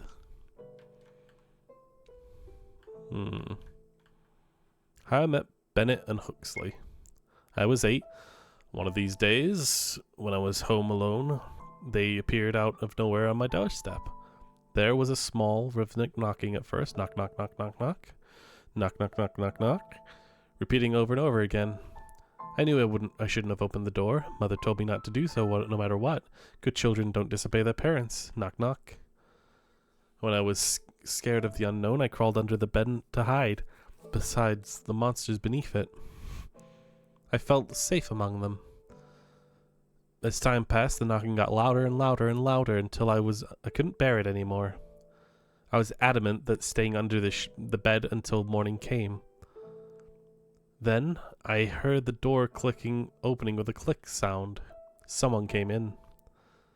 My room has no locks, so I ran to the bathroom. However, I was too slow. A figure in a hazmat suit covered my mouth. Another hand curled around me with an iron hold. "Shh," the intruder whispered. "Don't make a sound." Another figure with a mask on, the one plague mask doctors wore from horror movies could wear. He spoke like a doctor, in a understanding, polite voice. "We're very sorry to interrupt you, but I'm afraid we've no place to go in this cold. And the other households we've turned to expressed quite the inadequate reaction to our humble plea of shelter. After we've been turned down so many times, we figured that we'd force our way in. You see, we're so very tired." "Do you live alone?" The person in the hazmat suit asked in a harsh tone, hissing at me. "No," was my simple answer, in a voice hoarse from fear. I thought the Umbrella Man and his quiet presence in the room, and how good it would be if he could appear sooner. He was nothing like these violent strangers. Alright. Are you good at keeping secrets, little one?" the doctor asked. The only option I had was to nod in approval. "Great, Bennett, dear. If you could be so kind, do release the child. She's no threat." "You're too trusting," the others grumbled. "Am I?" The taller person let out a loud laugh, sending shivers down my spine. "You see, I'm a doctor," he continued. "Figures. However, my stay in this place will be highly confidential, so I wouldn't like anyone on our tail. Please do respect that and keep our stay here a secret. If you don't, I'll kill your parents," Bennett said with a casual tone, as if it wasn't a threat. "Father doesn't come home these days," I replied, saddened by the fact. "I'm sorry, just your mother then." "That settles it." The doctor beamed. "Now, little one, accompany us to the bathroom, for I am so very hungry I could eat a human." The smaller man elbowed him. "Ouch, sorry, that was a joke, a bad one." The doctor quickly backtracked. In the morning, I found the two peacefully sleeping in the bathtub, having eaten all of the soap and shampoo for themselves.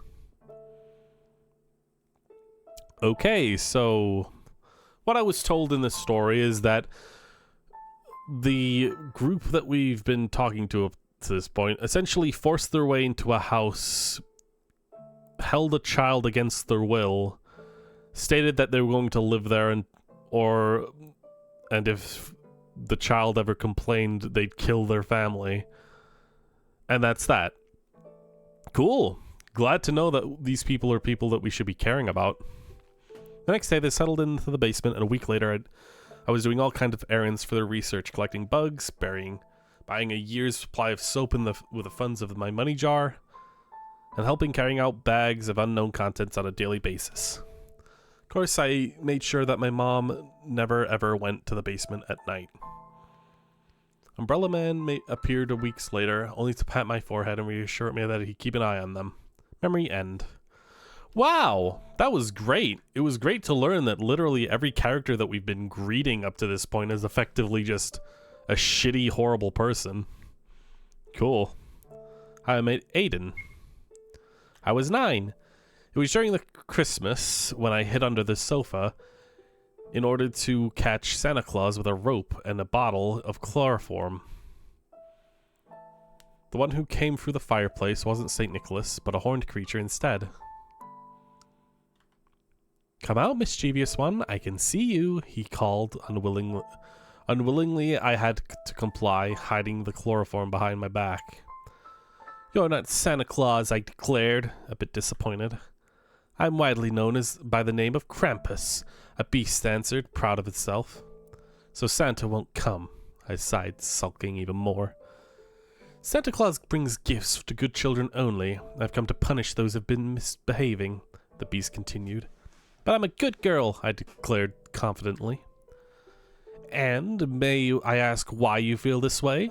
Mom says so. And even though she barely sees you, how can she make that statement? Mom is always right. She also says not to talk to strangers, I added poutingly. Oh, and she also says not to ask to talk to strangers, I added pouting. In a swift moment, I brought the chloroform-soaked towel to the creature's face. Later seconds, he was sprawled out on the floor, motionless. It's a pity you're not Santa Claus, I exclaimed, hovering over him. Slowly dragged his body down to the stairs to the basement. What's this commotion about? The two figures peeked out of the dissection room's door frame. It was Bennett and his co-worker of his, Florence. You bought friends! Why didn't you say so earlier? Ever since he found this new bright hazmat suit, it was no longer called B-12. Bennett was constantly in a great mood. There are barely any signs of a moody person he used to be. Mind helping me a bit? I smile, sweating. Sure, what do you want to do with this? Dissecting? Researching? Eating, perhaps? Bennett asked mischievously. No, I want to become friends. How do you plan to do that? Florence gave me a worried look. I looked at the ceiling as if the answers were there. Make him sign a contract, maybe? Perhaps I was a mischievous child after all. Okay, so Krampus. Okay, sure. Piano? Want to try it? Today I'll pass. Can't look at any of these. Perhaps you would like to join me in reading Miss Whitsire? Alright, I won't bother you then. Sleep well. Oh, okay, I skipped the reading. You know what? I'm fine with that.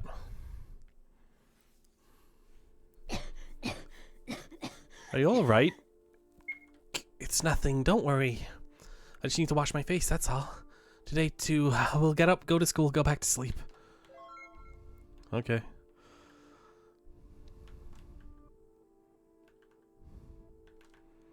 Need to wash your face, go to the bathroom. Oh, hello, you're new. Bennett? Oh, this is who he looks like without the hazmat suit mask on. Oh, it's just you. Hi. It's rare to see you without your mask. It's easier to blend into the crowd with it. And safer considering the environment I work in. Does your face still hurt? Not a bit. Not much. Not to the point where I'm unable to sleep anyway. Ever since Henry removed my the eyes from my internal organs, I've been just fine. Apparently these orbs don't like it when soap gets into them. You need to use the sink, right? Ah, yes, I've been coughing up ink lately. Ink, huh? Maybe you should collect it. We could make a fortune of selling ballpoint pens. Ah, alright, I have to run. Gotta finish up my business in the violent room before the game of chairs starts.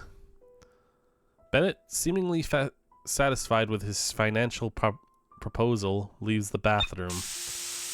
I wash my mouth and face until the ink stains become barely visible. Now that's better. Alright, there's something I wanted to get before we go to school. Okay. Let's go visit Felix. Good morning. I know that look. Do you need something? Well, yes. Do you have a spare pair of gloves? Oh, what for? A friend. Well, not a mutual friend, but an unrequited friend, rather. Don't tell me it's the God guy. Yes. He doesn't like germs, apparently. God. The God is a mysophobia, huh? Why am I even surprised? Here you go.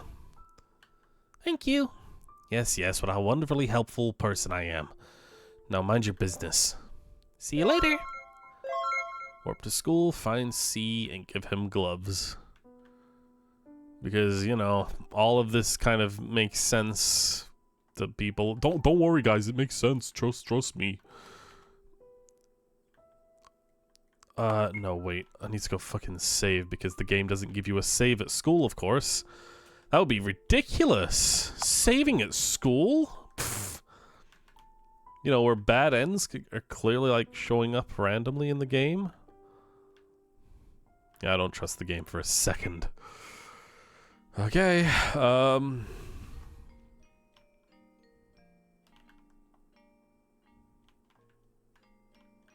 did notice that, did it say like we're on day 6 now? Meaning that we just skipped like 4 days?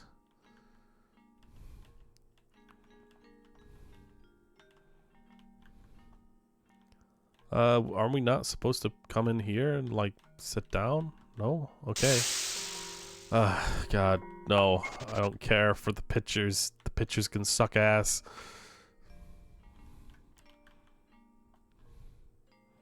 Floor 1?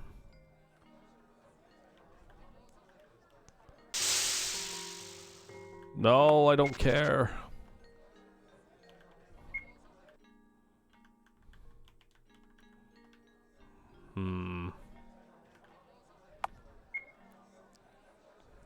Charlie!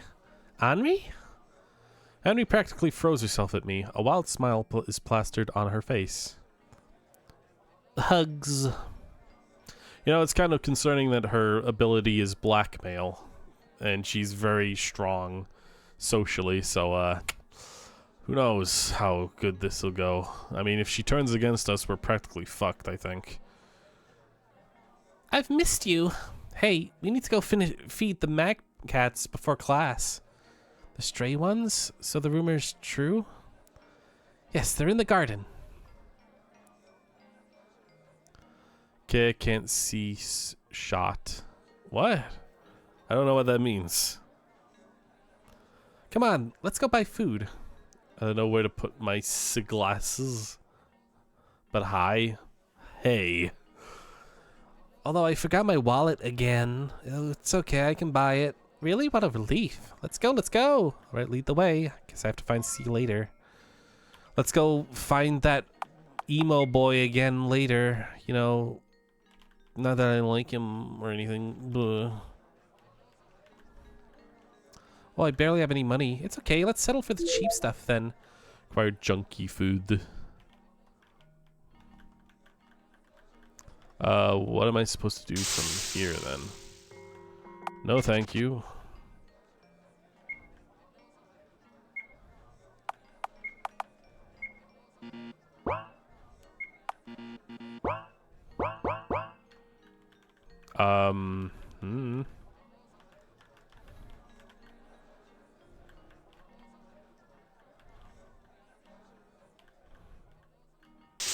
I like your smile too. I don't want to fight any of these characters. I'm out.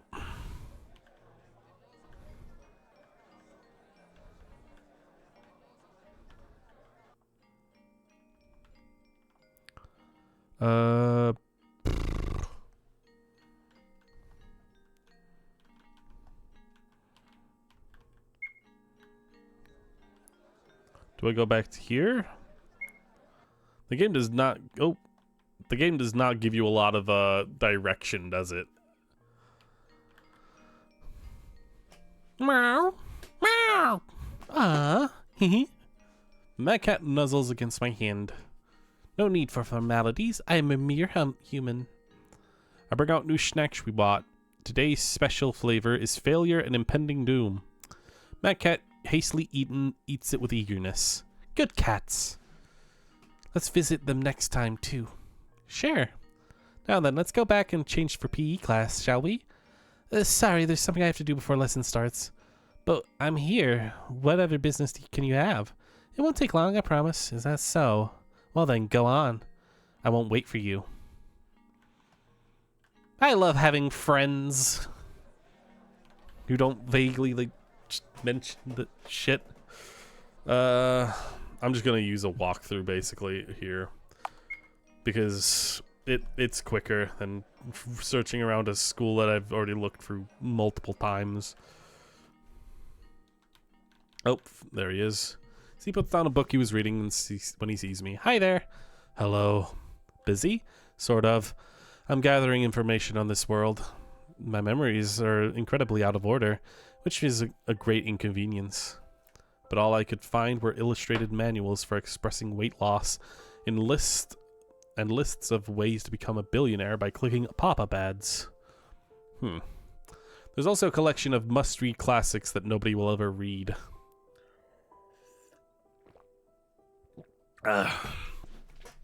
It's hardly helped with the organization of my mindscape, but was an interesting read anyway. Perhaps the school library isn't a place for you should turn to. Yes, perhaps I should have taken the leaflets they were handing out on my way here. If you want wanted knowledge on sales in supermarkets, then absolutely. Oh, why don't I give you my notes? I hastily bring out my book of truth from my bag. It's just my theories and observations, though. They're a bit silly. Here, you can have it. C reaches out only to stop midway. His breathing hitches. Sorry, I can't accept it after all. Why so? It's because it's not clean, right? I'm really sorry. Don't worry about it.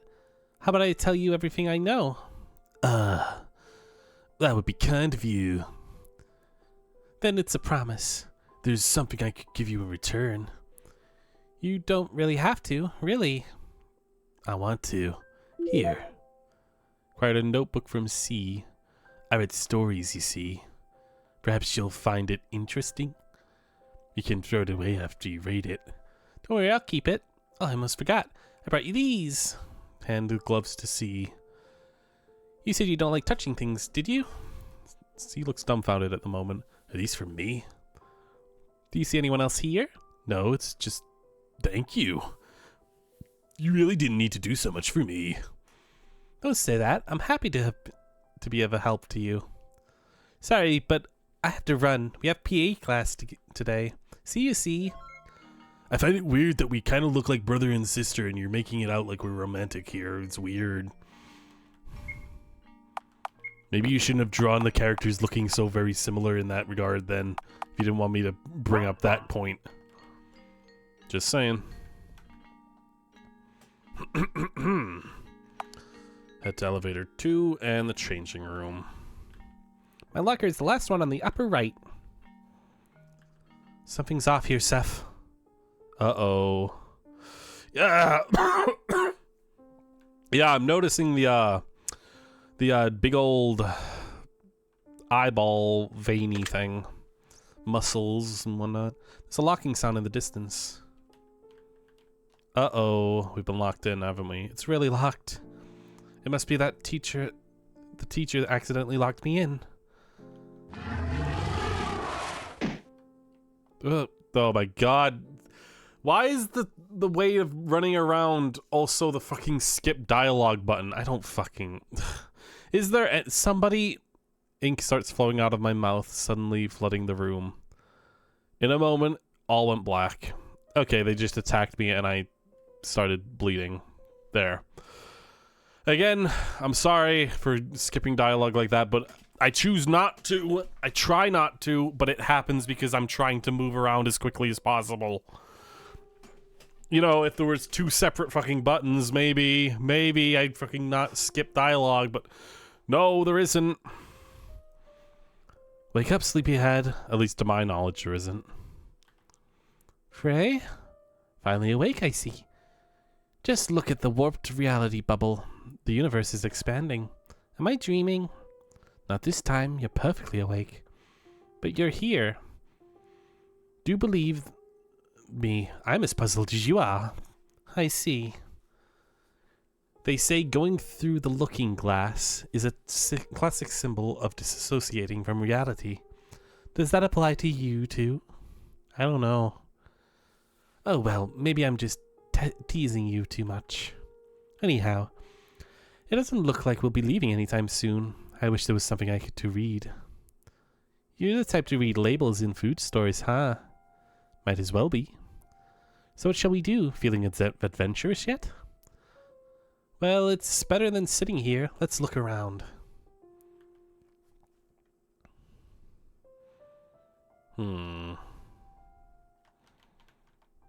Oh, Frey's a party member. Triple-faced mirror. Use? No. Well, I have no other choice, I guess. So we're finally in the mirror world, as the walkthrough calls it. You might be wondering why I'm using a walkthrough. But yeah, like, first time I played through the first episode... Yeah, I keep saying that first time. The time I played through the first episode. I ended up having to use a walkthrough because the rules and what you were supposed to do for certain parts were so vague and confusing that, yeah, I don't feel bad about coming back and doing it this way. Use. So yeah, I'm using the walkthrough because I don't want to get stuck for like minutes, hour, and then let's just get through it. Because this is a dialogue-heavy game, you know?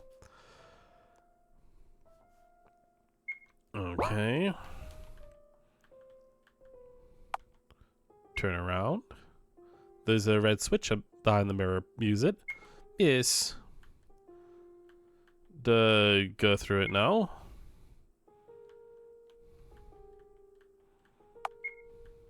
White switch. Okay, I'm just literally tip-tappity-tip-tap-tapping.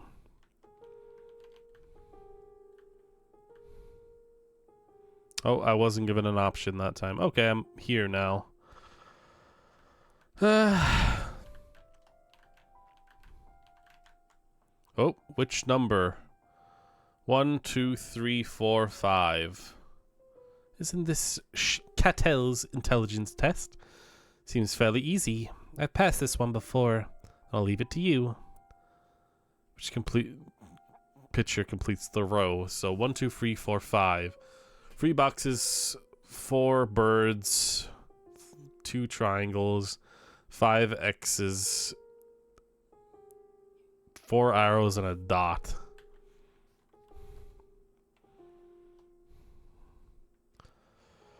I don't know. I remember the puzzles from the first one were also convoluted as all hell. And sometimes they made no sense. Oh, so circle, 2 dots, 3 lines. Oh, which picture? I would guess number 2.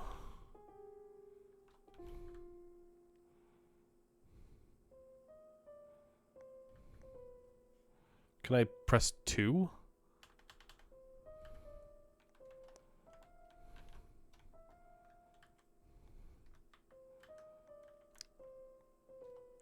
Oh, it's gonna repeat it. Okay. Okay. So I guess it's a passcode. I guess so. 1, 3, 4.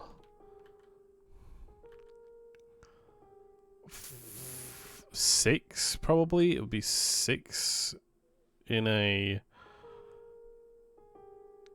probably line. Probably 1.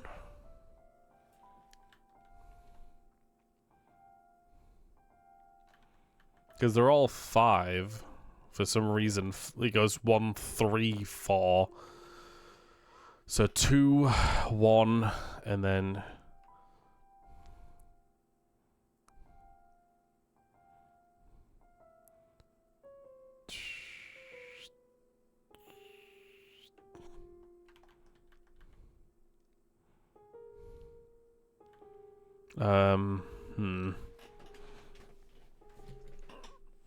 It spins 15 degrees. 15 degrees. While flipping. Would it not be... I mean, all of these point downwards, even though if it kept spinning the way it seemingly does, it should naturally be... Yeah, actually, no. My guess would be probably 1 again. The answer is apparently 4. For some reason. Don't know why.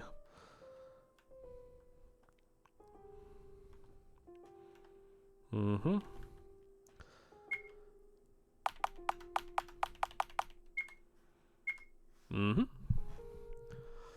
Ah, cool. The mirror is smeared with ink. There's no way back. Cool. Oh, cool. You could easily get lost. Make sure you do your way to the red and black mirror.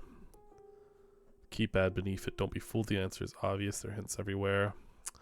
1, 2, 3, 4, 5, 6. Okay. Oh, this is fun. Mm-hmm.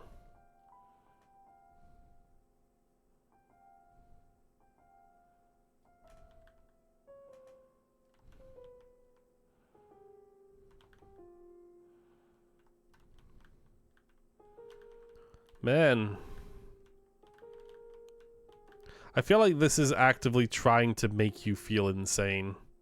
Like this part specifically, because apparently the answer is a simple answer.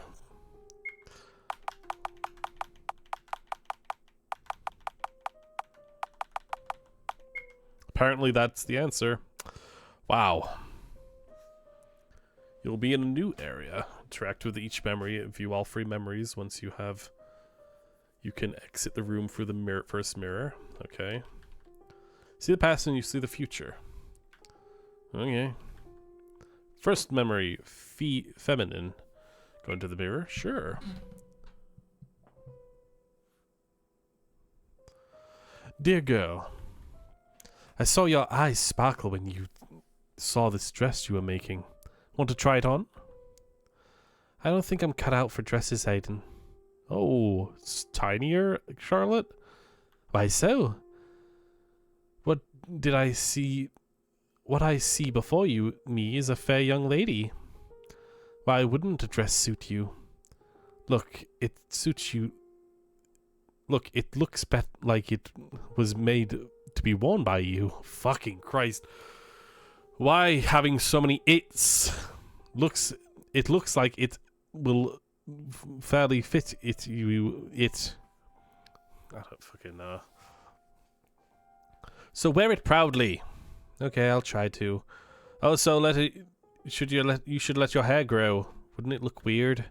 Believe me, it wouldn't. You'd make a wonderful lady when you grow up. Okay, that's the guy who we basically forced into being someone he wasn't. Cool. Individuality. Oh, you're flattering me. No, it's my pleasure. What, do you want to hear about Thysis again? Such a curious drone you are. Well. Thysis is an ancient race, and the females of our kind go by the name Freya, and the males are called Fairy. We were always just meat dolls, mere containers for the Oracle. No, we weren't. Never were. When the Oracle appeared, the world's divided into 2 factions. Globalists that wanted their minds to become one with everyone, and individualists who were against that. Man, we're bringing on frickin' politics now? Great. Wonderful. Add that to the list of fucking things, why don't we? We, the individualists, started the God Hunt to get rid of the Oracle and globalists alike. Why, you might ask? To prevent the death of the ego. Death of individuality would have meant death of all creativity and culture, and we wanted to prevent that by all means. But globalists were stronger. They outnumbered us, and gave their egos for the Oracle to take on a silver platter. They accepted the Oracle. That's when the individualists started to commit mass suicides, refusing to give in.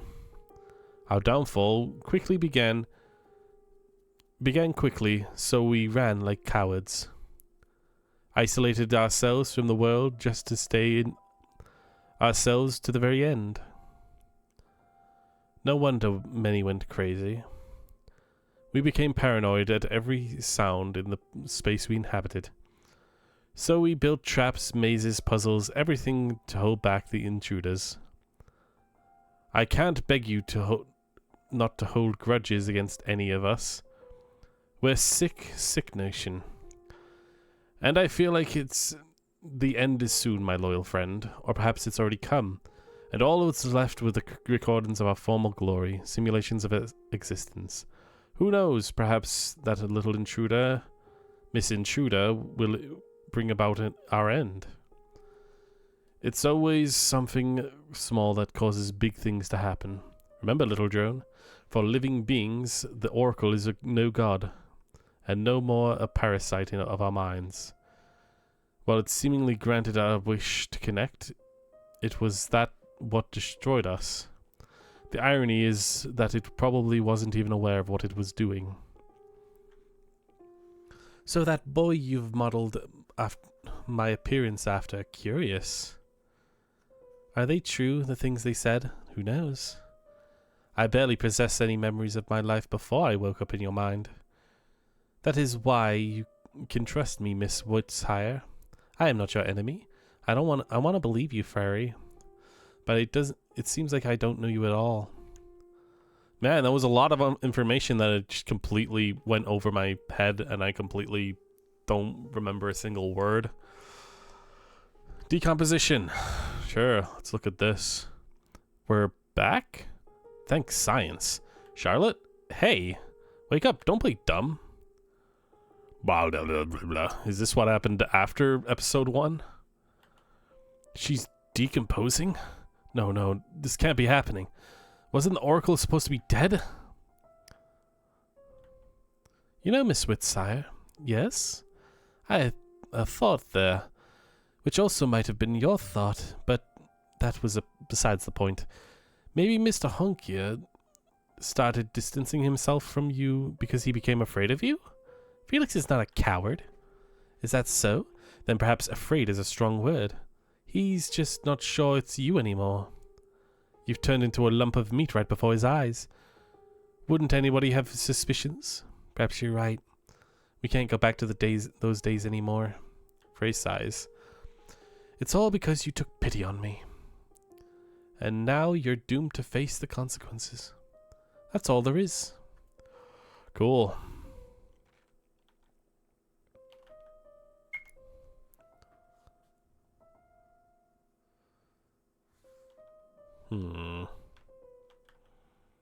Particle manipulating mirror. 2 effects available, it says. Use or misuse.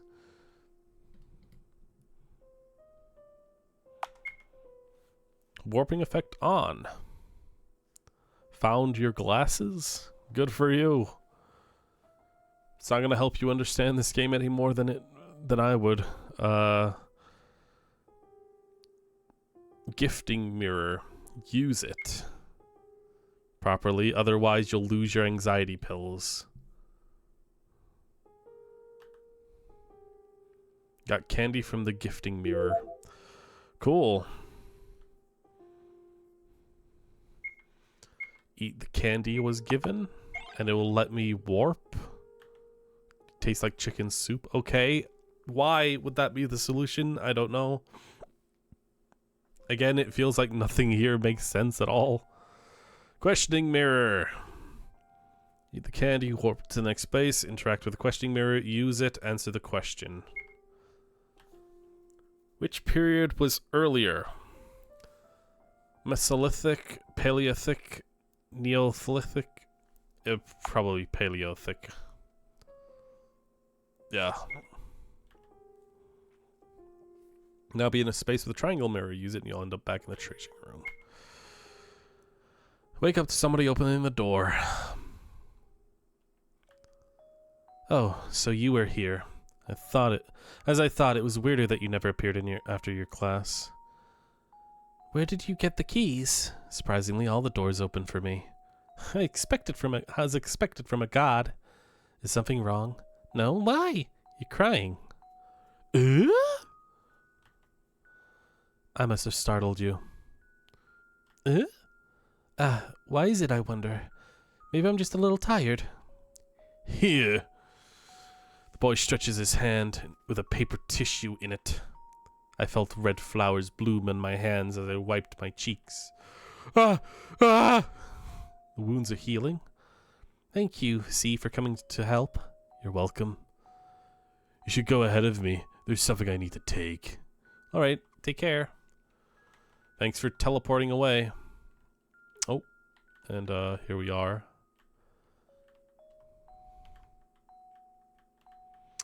Cool. We done then? Takusi, leave the changing rooms and warp to floor 2. What? Wait, we're on floor 2. Then go back to the warp point on floor 2 and take it home. Okay.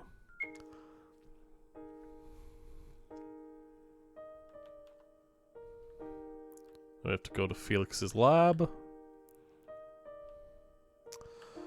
Everyone's an anime boy. Ow, ow, ow! Can't you be more gentle? Stop complaining when this wound is your fault to begin with. Save me from this monster human maggot! The monster is the one who's saving you right now, Bennett. Can you imagine? The specimen on my table who got bitten by a mutant spider, and now he's doomed to have a leg covered in neurosis bites. Aren't you going to treat it? If you're going to blabber, I'm going to amputate it. But it's just a bite! Not to interrupt, but does that mean that there's spiders in the house? Ah, that. One of the workers accidentally broke the glass of a mutant terrarium, so we're still dealing with the consequences. But worry not, it should be clean by now, I think. Cool. Head over to Huxley's dissection room. I can't remember, I think it's this way. I'll go quickly save.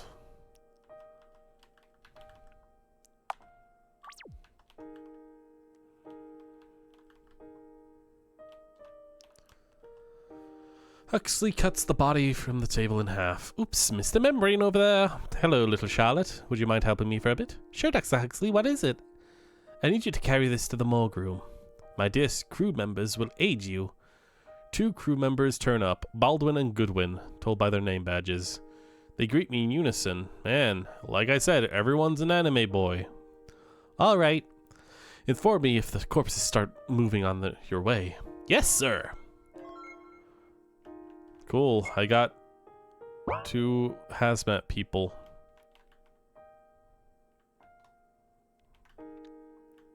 Specimen looks like bowels. Still breathing. Have a bunch of detached limbs. Where am I going from here? Ask you to take something to the morgue to him. After that, go to the next door and say hello to Aiden. Hello, Aiden. Been busy? Good day. There's a dress that I've been in collaboration with Henry. We call it the dark matter dress, although the amount of actual dark matter in it is non-existent. Want to try it on? Sure. It takes any form you want it to take. Pretty handy, right? Now, for now, it changes only the shape, but we're looking for a way for it to change its structure too. A pair of extra hands or a particle bomb spawned from the clothing wouldn't be so bad, right? What? You can have it. Okay, Aiden, I'll cherish it. Cool.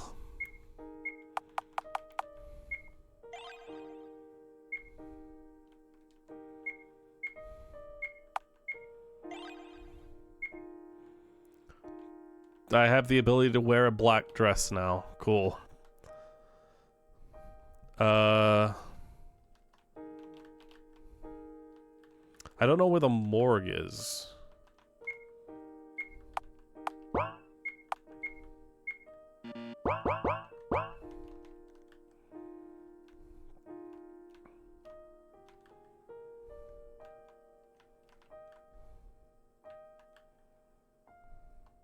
Oh, you look pretty today. Thanks. Thanks for helping me the other day. I brought something in return. Again, I'm not trying to skip the dialogue. It just happens. Florence brings out a small cube. It's my Bennett blackmail logs. I extracted some memories from his brain while he was asleep. Man, he should really cut down on the soap. Makes him so hyperactive he sleeps like a log afterwards. I've already made a spare copies of this, so perhaps one of these cubes will be useful to you. Thank you, but won't you have trouble sleeping with Bennett finds out? He can come fight me anytime. Cool, bye.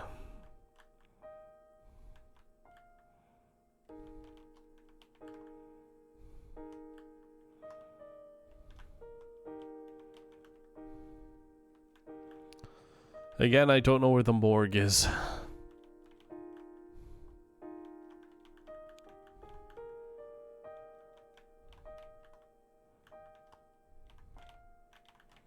After you help him do this, what?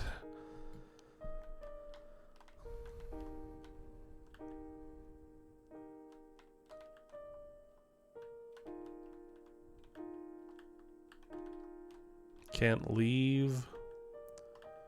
Left to the basement, right to school, right.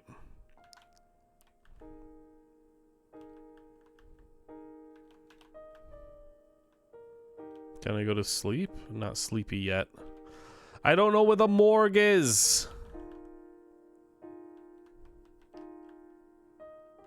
Was it the room that I couldn't go into without an ex character or crew member?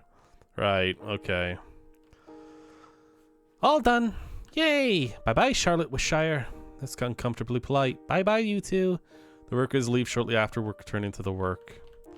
Man, that was a waste of time. Like, seriously, what was the point of that? Oh. Do you know? I don't know.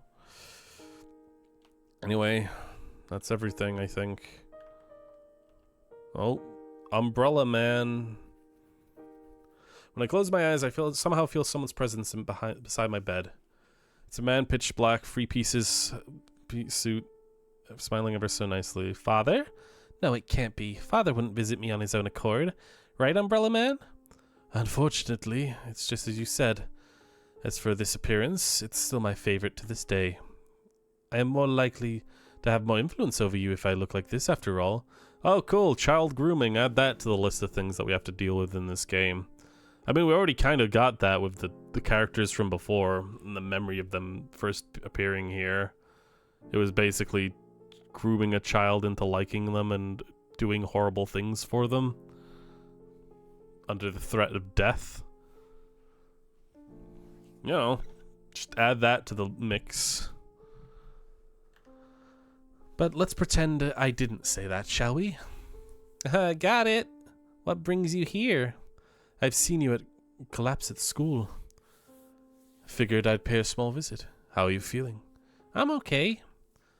You know, I learned new things today. That the Pythas I met in their world were the ones who rejected the Oracle. I see. Well, it's true that initially Pythas didn't have a shared consciousness. Their land, Delphi, was rather prosperous back in the day.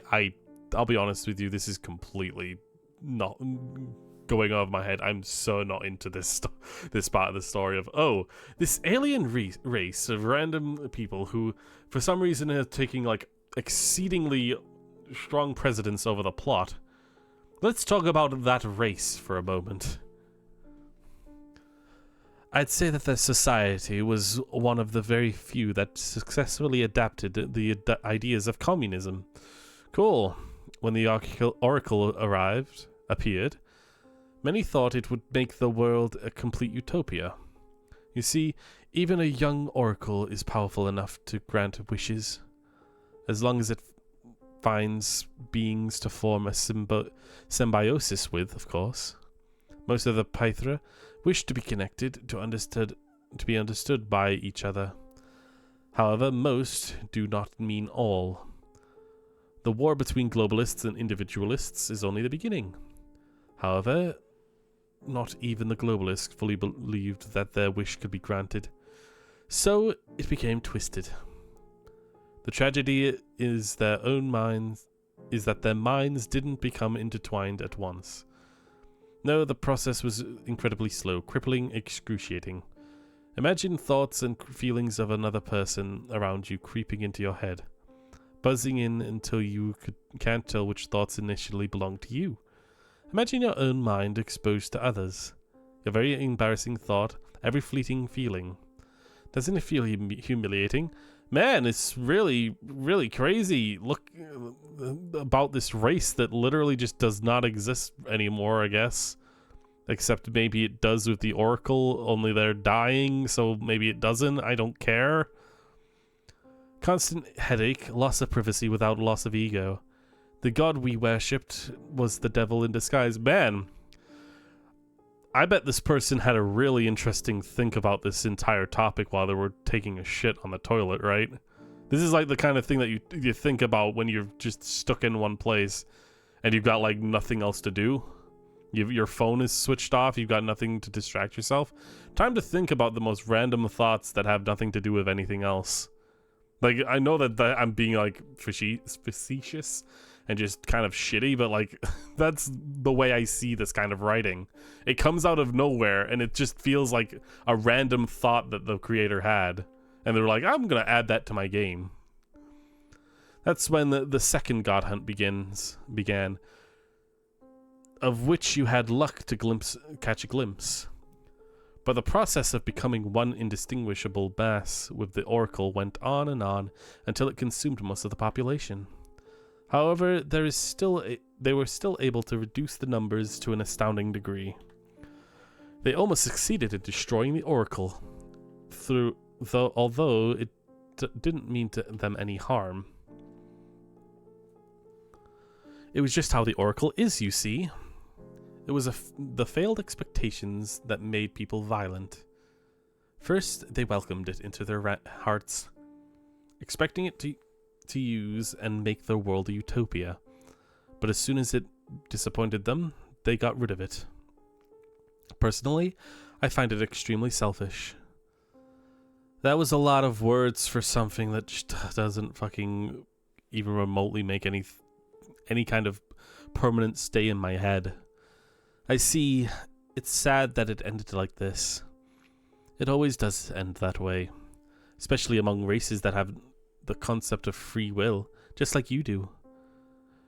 Those of your kind are in constant need of something to worship, be it science, money, powerful beings. Honestly, it's better to worship something that doesn't exist, because fantasies never disappoint. I mean, we proved that Santa Claus is real and Krampus is also real, so in this world anything is real, so you can't be fanciful about anything. Sorry, I hope I didn't use words that are too difficult to understand. Can you shut the fuck up and fuck off, please? Although you've almost already a grown-up. Well then, sleep well. Bye-bye. Bye.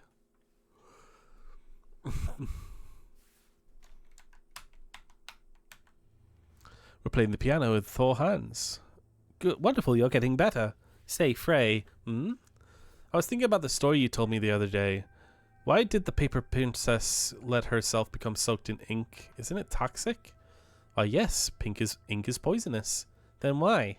Because of love, of course. That's the only reason? It's the sole reason, in fact. It seems like there is a fundamental lacking of your understanding of love, Miss Woodsire. You see, the final and sole goal of love is the loss of individuality. The ultimate death of ego. Oh my god, are we... You know, every time we talk to this character, they just go on this long fucking rant about some stupid fucking belief they have. Again, it just feels like they heard some freaking crazed out drug-filled loony ranting at their college dorm, and they were like, yes, I can add this to my game. Again, I'm being mean, but it's how it feels like it's written. The ultimate death of the ego. To love is to sacrifice your ego in order to become one. To mold your thoughts, beliefs, hobbies, and character traits into one. That is why the paper princess became the same as the ink princess. They become one of a kind. Unless you're willing to give up your ego for somebody else's sake, you can't claim that you've ever known love. You know. I find the concept of loss of individuality rather fascinating. For it requires the greatest sacrifice of all for an individual. Oh my. Looks like it's about time you woke up. And that's a bunch of other days that we've lost. Cool. Yeah. Morning, Seth. Let's get up, go to school, and go back to sleep.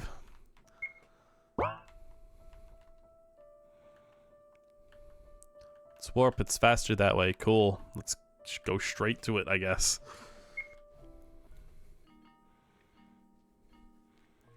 Time to go to the classroom. And here's the classroom. And now we're in the classroom, and nobody else is at the classroom. Ardenry is absent today, as so many other characters are. I wonder what happened. Let's start our class. Today is a drawing lesson. Ooh, I like drawing. You're allowed to draw flowers, landscape, political leaders. You're not allowed to draw whatever you want. Are we clear? Class nods. What should I draw, I wonder? Flowers, something else. I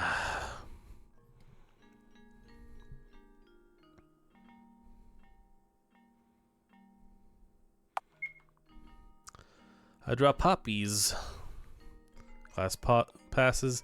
It's lunchtime. Why don't we eat on the rooftop today and check on our mad cats? Get food. I go get food from the cafeteria. Food. Ooh.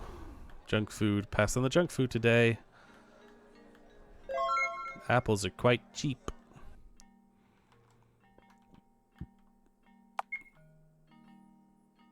Time to go to the roof. How do I get to the roof? Comfort room.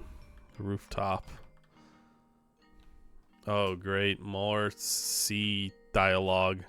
C! The boy turns around. His face is covered in band-aids. No way. Have you gotten beaten up again? As you can see. Well, I did refuse to take out the trash during cleaning duties. It's unfair. Why do they pick on you? Well, they must be disappointed in me. That is why they're upset, furious. Because I am a misophobic. God stuck in a human body. How can they worship me if I'm powerless just like them? Still, remember, I won't be in this vessel forever. In fact, I'm looking for a way to get rid of it. But it's almost impossible in the house, let alone school grounds. But I think I've finally found a way to go back. Who knows, perhaps I'll return to my domain faster than anyone else could have imagined. So you're leaving soon? Everyone does leave eventually. Anyhow, do you feel like joining me for lunch? Sure. Sit on one of the benches. I tell C about the oracle inside me and the puppeteers and observers, vices and executioners. I tell him everything I know. He doesn't ridicule me. In turn, C reminisces about the past experiences in other worlds he's been to. You know, I remembered something today. A memory of another human vessel I used to have. It was in a land where half of mankind ascended, and we were blessed with a gift. The gift was their planet, and when built a city in the skies, it was given the name of Aether. So, we're doing Minecraft jokes here.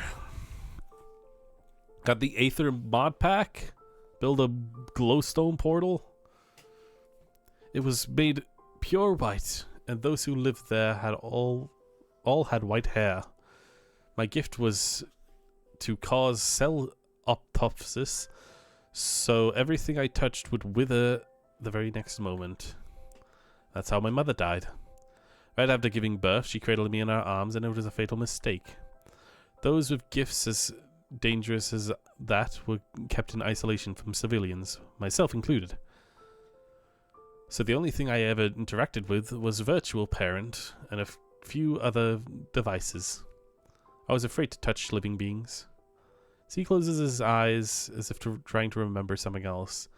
Sadly, as far as my current memory goes, I cannot remember further details. It must have been lonely. Loneliness is a human emotion. To a god, it is a virtue to experience in it. I see. Well then, I plan on continuing my research. See you later then. Bye. We should go feed mad cats, Seth. They're waiting. Mm-hmm.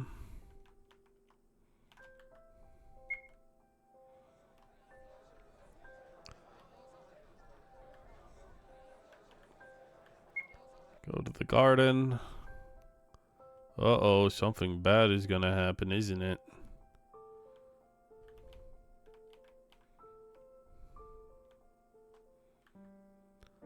Ah.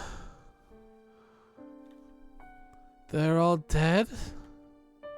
Someone put their hand on my shoulder. I barely feel its presence. Pets aren't allowed here. You knew that, didn't you? So nobody is responsible for what may happen to them. I played with these mad cats. I gave them food. I tamed them, Fenry. Yet I couldn't be there when they needed me most. You're the Oracle, Fenry. Can't you do something? I was the Oracle, Miss Whitsire. Everything that defined me as an Oracle has perished. I do not bear memories of my past, nor do I possess extraordinary powers. Therefore, I am an Oracle no longer. It is you who defies me right now. However, I still greatly exhaust you. If you use even a pint of my energy continuously, your life systems will collapse, just like last time. And returning the dead back to life is no laughing matter. As long as you reject me, you will eventually drain each other and perish. When we merge, however, we shall obtain great power. The question is, are you willing to give up your ego for the sake of someone or die an individual? Think about it. Henry walks up to the heap of small bodies and crouches beside them. Poor little things. Let's give them a proper burial, shall we? Okay.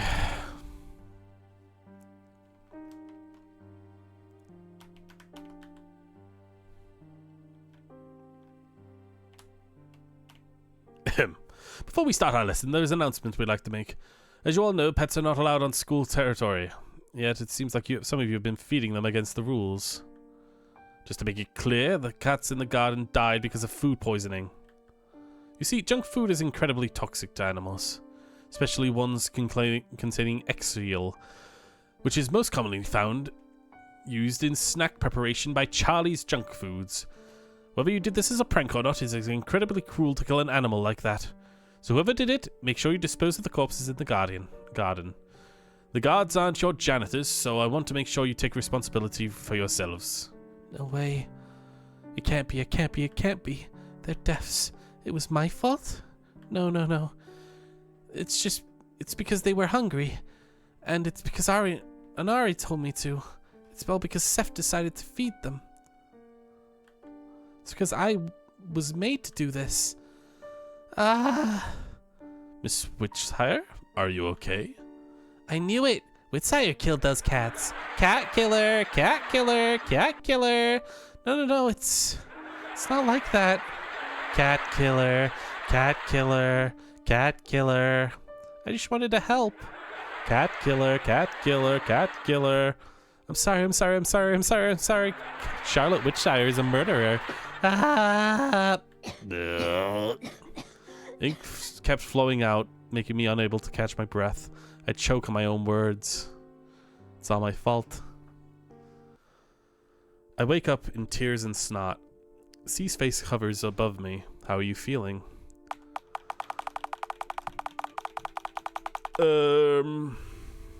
Why are you here? What are you doing here? You don't remember? I carried you here. Oh, I must have caused you trouble. Even though I know how much he hates dirty things. It's okay.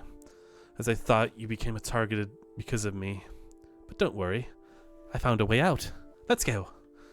Where to? What's happening? I found a way out of the house. Trust me, it'll be okay.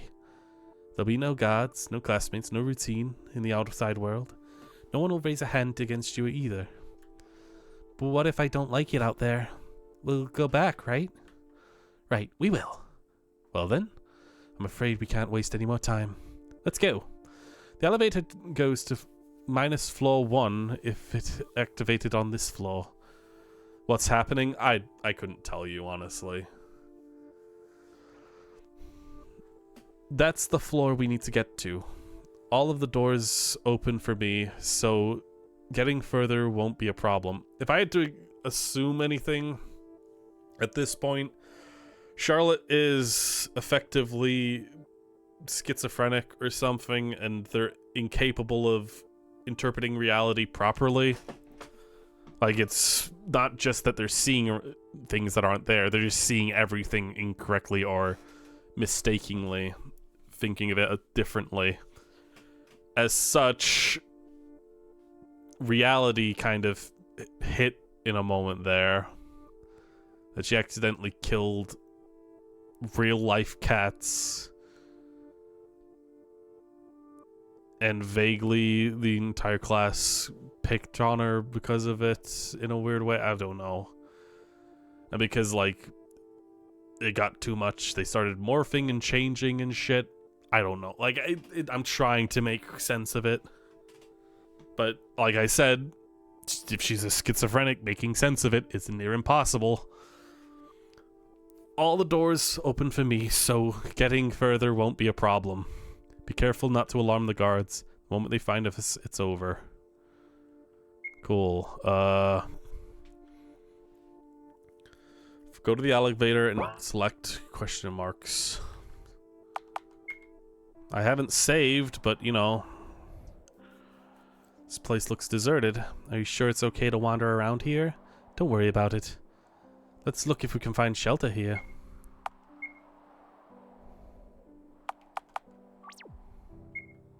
Oh, I can save where I want. Okay, cool. I thought that was like a load thing. Welcome! Our customer, you seem troubled, I can tell. How about I sell you women's rights with a 10% discount? You'll get gender identity rights as in a free extra. Or would you prefer freedom of speech? I can give you your rights to life. You can get many other ones from the points you earn. Cool. That was just a bunch of random words spewed into a single sentence. The shopkeeper looks surprisingly normal. Wait until you suggest you living food. Sounds promising. Although I don't have my wallet with me. I don't know if those are like actually supposed to be written like that, or if they're just spelling mistakes. I don't know. Or grammar mistakes. I don't know. Is that a pharmacy? No, you got it all wrong. Welcome to the shop of knowledge. Do you know the knowledge is produced to be sold? It doesn't matter if it's true or not. Nobody cares about that anymore. Everyone is starving, hungry for information. New, old, hidden, forgotten, second-hand knowledge. I've got it all in these pills, but you're minors, so I can't sell you any. How about distilled knowledge? Orange-flavored chewable tablets instead. I think we'll pass. Thank you for the time. Something's wrong. Something's wrong? Well, it says religion out on the entrance. But no matter how I look at it, it's just a department store. Oh, silly customer. Did you really think there was supposed to be something else? Religion is the modern day... Ugh. Cool. I can't be bothered with those kinds of... the dialogue going in those directions anymore. Let me get socially political with you. Or just talk about real life bullshit for a change.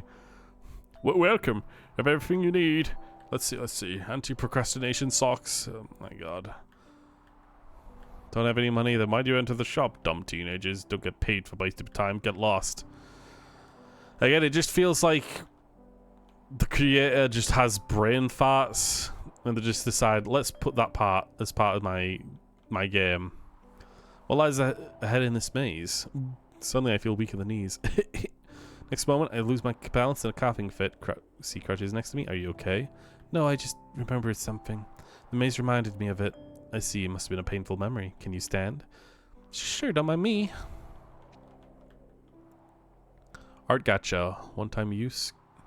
Cards inside. Play.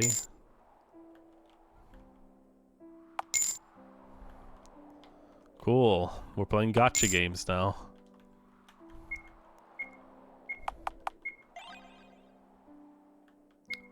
again, like, I don't know what this really does. Besides just show you shit.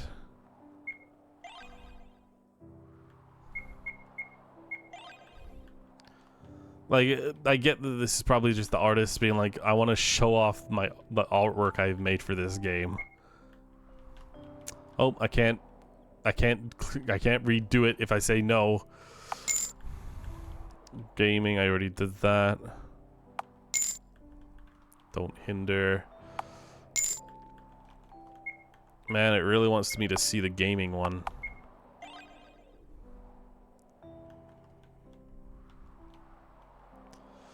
Oh my god, it keeps happening. It keeps skipping dialogue because I'm pressing the dash button. And because I'm pressing the dash button, it skips dialogue and I can't go back to the dialogue without reloading and going through a bunch of other dialogue. Well, if he assigned to me when I was 10, I'm guessing they're talking about Seth. I see. I was thinking that your puppeteer was a little unusual. Why so? You see, as far as I remember, there are only 4 types of them. Adam, Eve, Seth, and Lilith. Adam was incredibly masculine. Eve was gentle and family-orientated. Seth is the wisest. Lilith is the most strictest of them all. Usually, it's either Eve or Lilith who gets assigned to girls. I wonder what a male puppeteer is watching over you. It's a wonder why a male puppeteer is watching over you. Seth is special in many ways, I guess.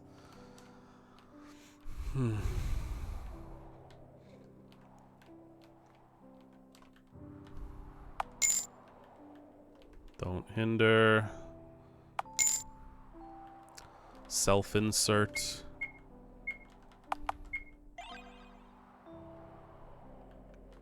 Cool. Young Gods. Is that the same one I saw before? Yep, it's the shipping bullshit, I guess. That's what I'm assuming.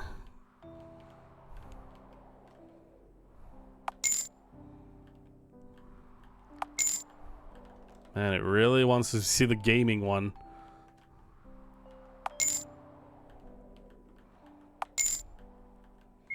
Wow, Umbrella Boy. Finally, SR.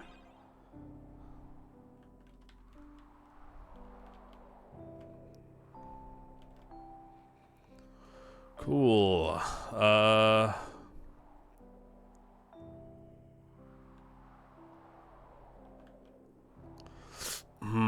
It happened again. Not only does the cube control Cylinder, but it also represent your ego as a person. Nope, that's no getting that dialogue back. These cubes are massive, fascinating. Can you read what's written in here? Let's see. Memorials for anonymous leaders and true rulers of the worlds. It seems like there's no place for us to stay, too. All wanted, all the unneeded, all the excessive, all that amounts to nothing are buried here, in the forest of the defective. The smell is so strong that when I cover my mouth and nose, C does the same. I wonder if who those people were. They're all failures. And the victims of the trial, most likely. But the trials don't kill people. In a way, they don't. What do you mean? Have you not heard? If your cube gets formatted, you become empty. What's left is an empty shell, devoid of personality. A hollow human. You'll become no more than that than of your puppet's mute self-insert. What? Okay. You'll keep doing quests, opening boxes, running around until you eventually collapse. And then you get buried here as garbage of society. So they're trying to do a meta commentary thing about video game protagonists, and this is how you make them. Will we end up dead? End up here too? People are hanging on the tree branches. It's a suicide spot. Cool! Love seeing that. Is something wrong? I thought the outside world would be a brighter place. Maybe we should go back after all. Go back to that place? So that we should get mixed with the dirt again?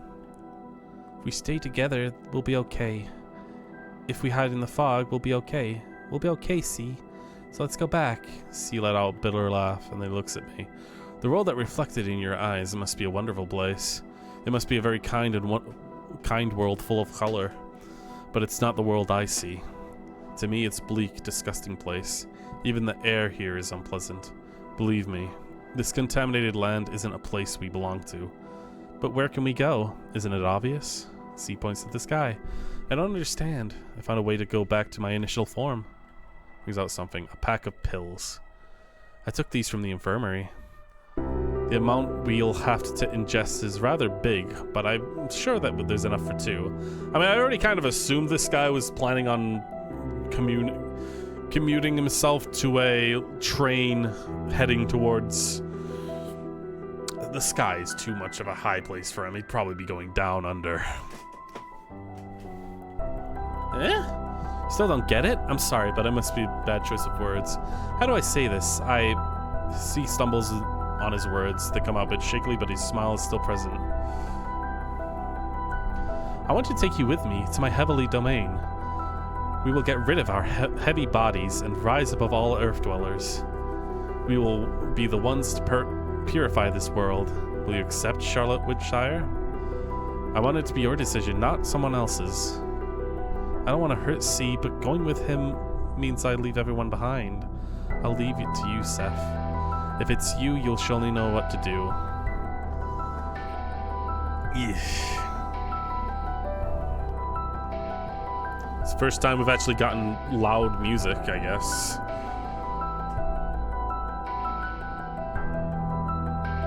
You can refuse him, and you'll soon be received by guards, or you'd rather accept and see what happens. Yeah, no, I'm not interested in following this edgy emo boy. When I take his hands, he will smile ever so brightly, so blindingly. It would be a genuine, soft smile filled with sincere gratitude. His hand would tremble in mine. He'd be still anxious, unsure, afraid. I will tighten my grip a little to reassure him everything's okay. Fear is a human emotion, see? Soon enough it'll disappear. We will abandon our earthly shells and ascend to your divine domain. We'll become gods. Pretty sure I said refuse, but okay. Together, we'll bring order to this world. All pollution, everything that's unfair, humiliating, unpleasant, will be purified. All the dirty colors will become cleansed. We will become pure white. We'll become happy. Don't take his hand. My eyes widen. I feel a growing lump in my throat. It's impossible to speak. I thought you'd understand. See, please listen. Even if you're scared of this world, even if you hate it, even if it disgusts you, I take a deep breath. I want you to live. It's barely a whisper. The words reach his ears. C's breathing becomes erratic. His knees give in. It's a panic attack. I watch him break down in front of me. My eyes feel dry. You're unfair, C. It's me who wants to cry the most. It's no place for us to go. A corpse of a god laughs behind my back. My sides. Could you be any more dramatic? Acting all high and mighty, yet you've been saying it all for your own sake. The one who doesn't want to die is... Cover my ears. You, Miss Whitsire. Despite all the self-harm, all the big dreams, and all the fantasies about self-sacrifice and whatnot, you still want to live your pathetic life until the very end. Please stop. Just admit it. That you're afraid to die. Deep down, you don't actually believe that there's a place like heaven up above, don't you? Even worse, there's nothingness awaiting you. You'll die only to achieve complete solitude in an empty space of an afterlife. Not even your beloved Seth will be there for you. Why would they stay with you when they're bored to death when there's no quest to complete? Admit it, your puppeteer is with you as long as they're entertained. Shut up, shut up, shut up! I want you to be honest with yourself. We both know it, right? That everyone only wants to use you. Shut up! But why should it matter? You have me, Miss Whitsire. Even in the cold embrace of death, I won't leave you. There's nothing to be afraid of. You shouldn't have let this boy die. You should have let this boy die already. I plunge forward, grasping Freya's throat, squeezing it with all I have. We fall down. I'm strangling Frey with my own hands. It's getting harder to breathe. I just want you to open your eyes. Can't you see this boy is dying to disappear for good? He doesn't want to be saved. I make my grip harder. It hurts. He opened up to you, and look what you've done. You're the cruel one, Miss Whitsire. There they are, seize them! Oh, they're the guards. Okay. Well.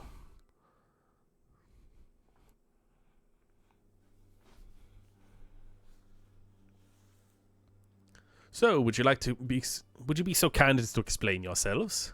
It was my initiative to leave the house, sir. I forced Charlotte Whitsire to come with me. Miss Whitsire, is that true? C looks at me expectingly. It is. Then Miss Wordsworth, can I ask your reasons for violating school rules? Well, of course. I wanted a brief breath of fresh air. It is unfitting for a god of this world to be inhaling such stale air every day. I ended up dragging Miss Whitsire along with me against her will, since she didn't feel well. I sincerely thought that it would help her recover, you see. I see. Miss Wordsworth, you are forbidden to leave your room until the day of the trial. As a punishment of your behavior, you'll be robbed of all your social points you've had until this day. Miss Whitsire, you have awaited class at the usual hours. I'll have an appointment scheduled for you at the laboratory. Considering this situation, medical tests will be absolutely necessary. Then we're going to have a counseling session in regards to your indecent relationship with classmates. After the trial, of course. Now return to your rooms, if you will.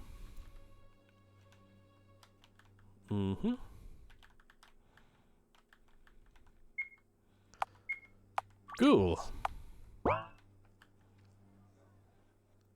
You needn't have covered for me, see. I only told the truth. Still, you lost all your social points. There's no way you can get past the trial like this. About that, there's something I'd like to ask of you. What is it? If it's possible, please, don't vote for me in the trial. If a sacrifice has to be made, it must be me. Oh, please vote for me. It must be me. Don't put it like that, please. It's my only wish. I don't belong to this world. It's only natural that it rejects me. That's why I ask of you, please don't vote for me. It's my last chance to leave this world. Just like that, we parted ways. Umbrella Man rang in my head. You needn't have helped him. Frey's words followed. He doesn't want to be saved. Fresh memory of C plea, perhaps repeating over and over. Please don't vote for me in the trial. What? Don't vote for me. I don't belong in this world? What?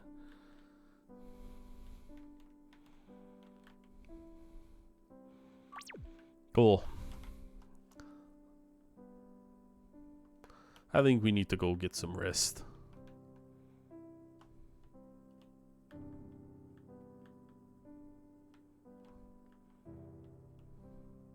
But first we gotta talk to Felix.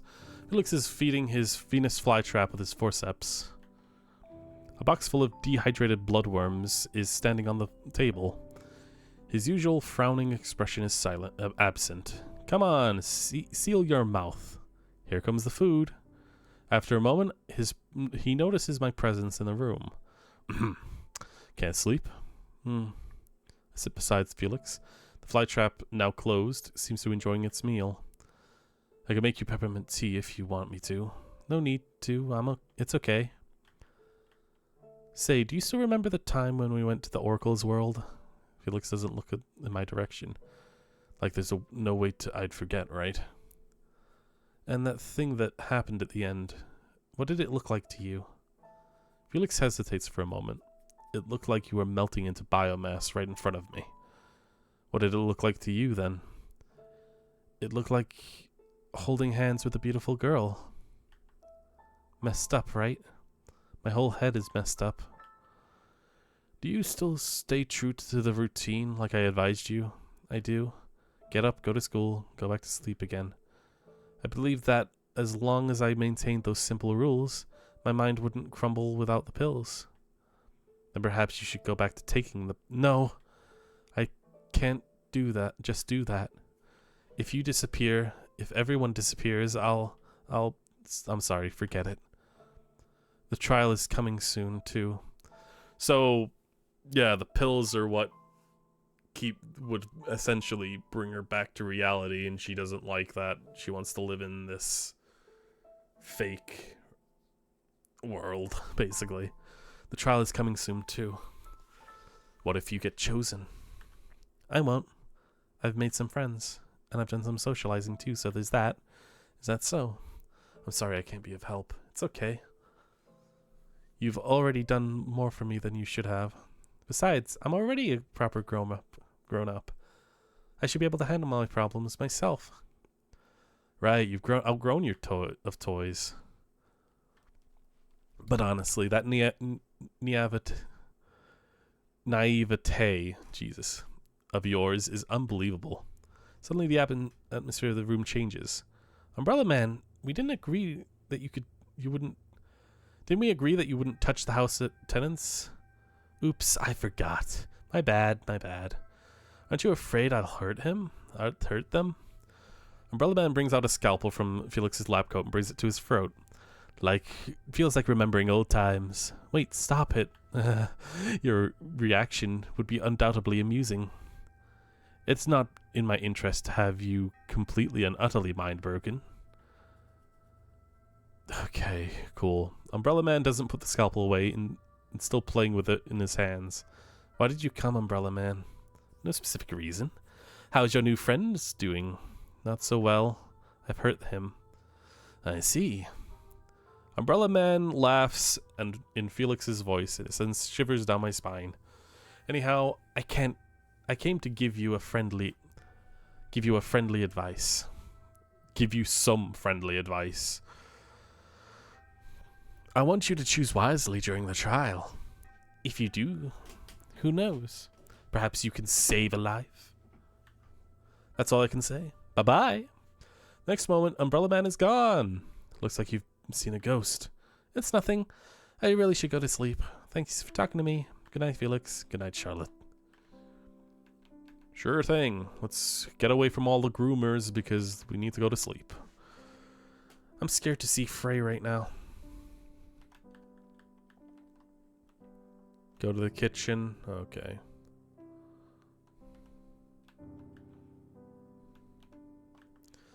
What is it, dear girl? Can't sleep? Yeah. I'll make tea. Which one would you like? There's oolong, honey bush, jasmine tea, green, rooty bush, good morning tea, gunpowder green, Earl Grey, Lady Grey, Christmas mix, Japanese lime. Japanese lime will do. Alright, I'll add a spoon of honey to it. Sorry for interrupting your duties. Pay it no mind. Unfortunately, separation often comes at night, rendering me completely unable to sleep in peace. I see. So what is it that troubles you? If it is anger that you need to take out, the piano room is always open. I don't think mashing chords in the middle of the night would help this time. Then what is it? I guess I'm just tired. I want to rest for a while, but whenever I close my eyes, the slumbering god haunts my dreams. And then, when I wake up, new troubles only keep piling up. I see. Why don't you spend more time in the dressing room? I have a few dresses that you haven't tried on yet. I'm short on feedback, especially since Felix refuses to help lately. You see, he has a slender build, and you've been so busy at school lately. Pff, I got it. Thank you, Aiden. I'll try to visit more. Now I can go to the bedroom. Good night, Steph. Okay. Time for another barf, I guess. Henry closes the memory book he was reading when he meets me. Good long time no see, Miss Whitsire.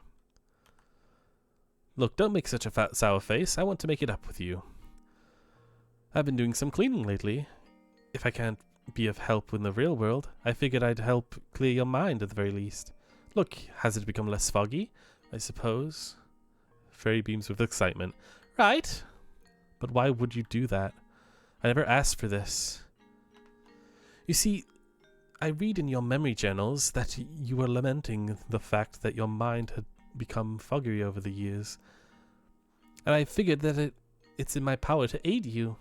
You might not notice the changes immediately, but they will soon take place. I see. Fenry lightly embraces me, nuzzling against my hair. Don't worry about a single thing, Miss Witsire.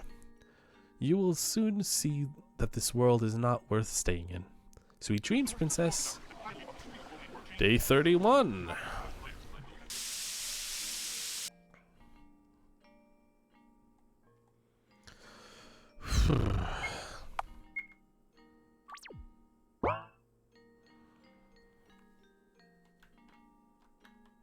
Welcome to the Warp Omnicube. Warp to the school grounds. Nothing happens. Seems like the Warp Cube is broken, Seth. Let's look for another way around. Okay.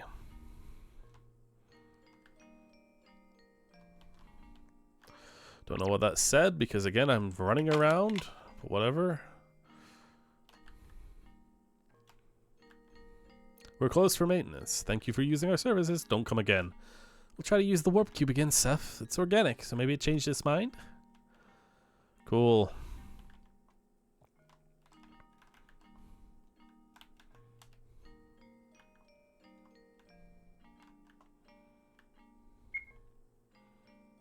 Okay. So that was kind of a waste, but okay. Again, okay. After school...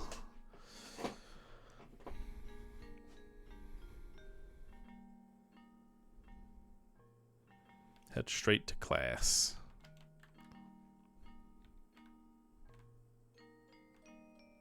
C and Woodsire held hands. Okay. For this lesson, you must organize into groups of 3. Henry's sitting too far away. She probably already found someone to work with. Seth, find us a group. Find a group. We already have enough people. Sorry. Did you hear we have enough people? As much as we'd like to have you, we're full. Oops, we're full. Seems you haven't got enough people. Well, yes. Psst, I was really working... Are we really worthy of having Witsire's group? Everyone. Is there someone without a group yet? Oh, I can join you. Then it's decided. Sorry, we're full. Can't take you on. Already enough people, sorry. Can't be of help. Go find someone else, princess. Let's go back to our seats, Seth. Miss Witsire, will you be working alone? Yes. Excuse me, I'll work with Witsire. Isn't that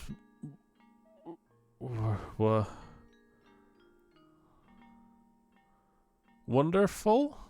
Isn't that wonderful? Henry joins our desks to cover. Hee. Let's work together, Charlie. Right. Well then, let's start our lesson. I like it when he reads normally. Henry's so hungry. I should have guessed. Buy us something, okay? I'll be waiting on the rooftop like the usual. So yeah, I've picked up on the hints that Henry is basically a shitty person who's using us. And also abusing us. When she doesn't get what she wants. Get the food.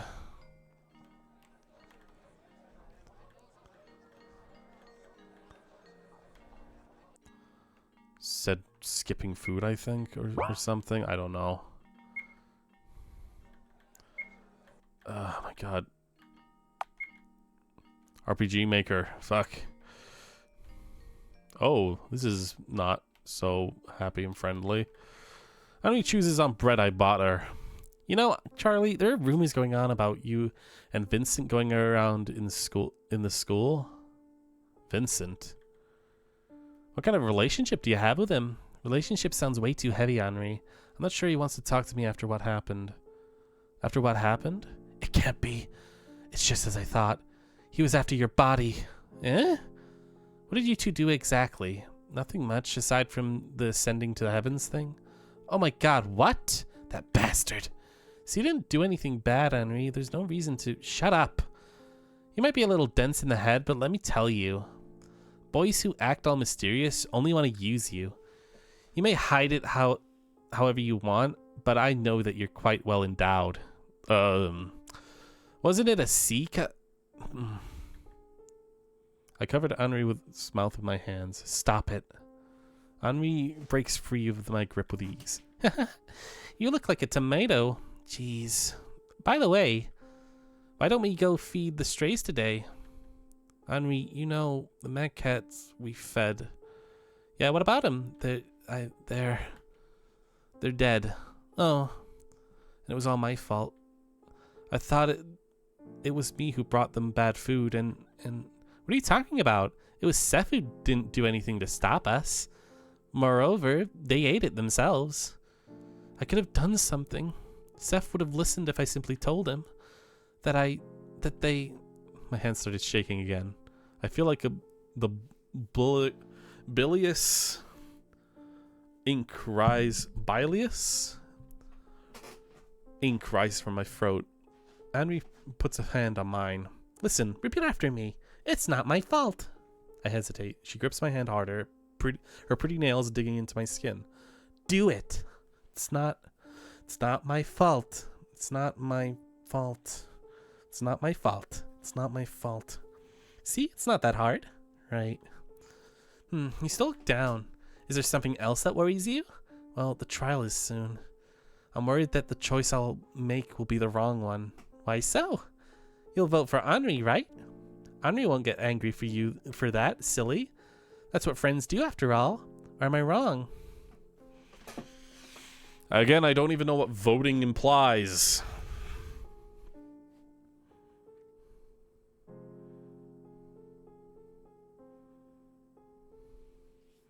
I won't vote. I probably will withdraw from voting. Eh? You won't consider Henri your friend anymore? That keeps happening with Windows 11. For some reason, the Windows start bar just opens up randomly and when I'm pressing buttons. For some reason. I don't know why. The search menu thing, right? I don't know why it opens. It just does. I'm not even pressing the Windows key. Like, at all. You don't consider Henri your friend anymore? I do. It's just, I don't think the voting system is fair. Is that so? Do whatever you want then. Henri doesn't care. Let's go back to class. Henri will join you later. Okay, later then. Bye-bye. I went back because I wondered if Henri was always this forceful. Yeah, she kind of is. Instead of feeling happy after our lunch like usual, I felt incredibly humiliated.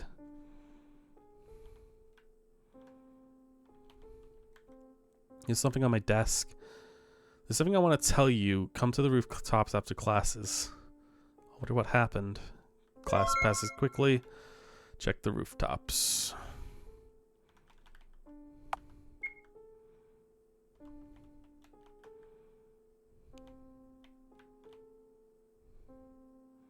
Uh-oh. I'm sorry, have you seen a boy around here? Hold her down. No longer playing God by waving that spray around, huh? Who do you think you are? Some princess royalty, Rapunzel, maybe? Isn't her hair too long for school norms? Hey, why don't we help our dear schoolmate out? Well, what's it all about? One of the girls brings out scissors. The other two hold me down, making me unable to move. Snap, snap. A lock of hair falls down. Keep quiet about it, okay? We might accidentally cut more than your hair. Please, don't cut it. Look, she thinks we'll listen if she asked. Would be such a pity if our little princess got bald all of a sudden, right? Snip, snap, snip, snap, snip, snap, snip, snap, snip, snap. A new lock of hair fell down, and I felt incredibly humiliated. What am I being punished for?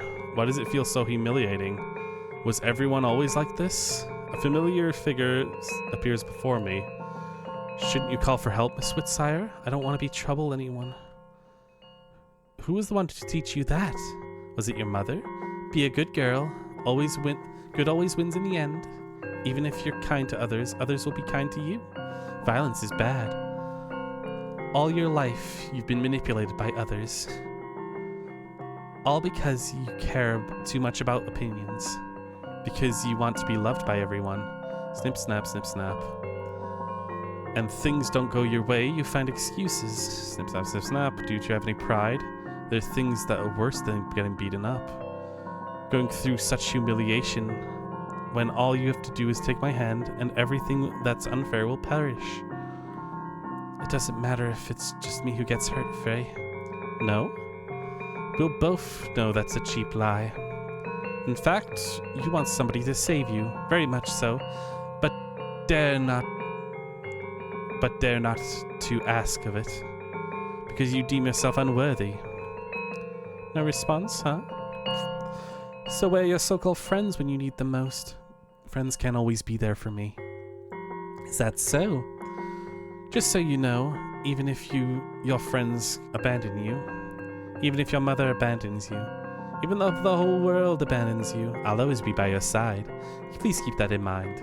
Snip, snap, snip, snap. She's gotten silent.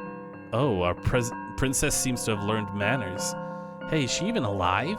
Beats me. Shit, someone's coming. What if it's a teacher? Run quick! Leave me lying amongst the remains of my once long hair. There's a taste of ink in my mouth. I feel ill. Footsteps, more footsteps. The ones who hover above me are all familiar faces. The very next moment, my head hits the concrete. Before everything goes black, I hear voices. Man, how disgusting. Hey, stop it. She might still be conscious. Who cares? Let's just get her out of here. So, Miss Witsfire, how do you feel now that the fog has been lifted? Was it always like this, Umbrella Man? What was, my dear? Everything. The school, my classmates. I won't answer the questions you can't answer yourself. You're a cruel person. It's just that I'm not cut out to be a babysitter, my dear.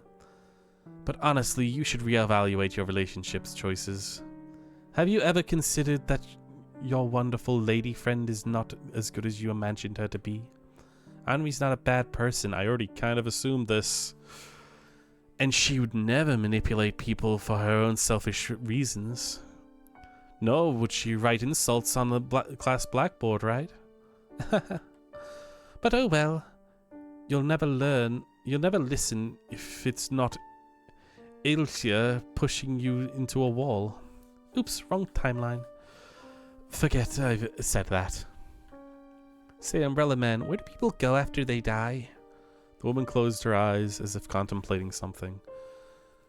They become stargazers, losing all their earthly shells and become able to go anywhere in the vast universe. So they just wander around. One could say so. They become the kind of existence that can be in any place imaginable at the blink of an eye. Can experience millions of years in less than a moment. Can linger with the living beings and experience their lives. Oh. Hey, buddy. Oh man, it's been a while, but yeah, I've got to re-add my mod icons. There we go. And now, ba-ba-da-ba, you have been banned. Man, I'm glad I saw that. I do not like bots coming in and telling me about cheap viewers. Can linger in the living and experience their lives. Hearing their thoughts, feeling what they feel, becoming stargazers is the part of the cycle of life. A purgatory period before one can achieve peace. That sounds nice. Perhaps. However, didn't you say that you didn't want to make haste to see the other side? You know, my employer is rather fond of you, so coincidentally, it is in my best interest to see you alive and kicking. On another note, this woman whose body I'm borrowing has her shift ending soon. If you don't want any questions from her, I believe you should go home, dear. Right, I should. And if you wish to cut your hair before anyone sees you, I suggest taking scissors with you. Look if there's any in the cabinet.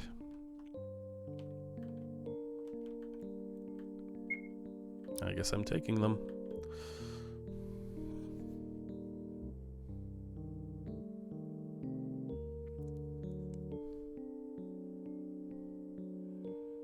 After the school, go back to the rooftop.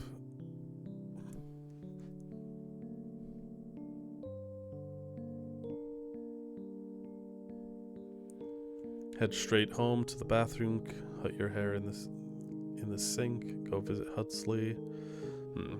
Let's go to the bathroom, Seth. I can't let anyone see me like this.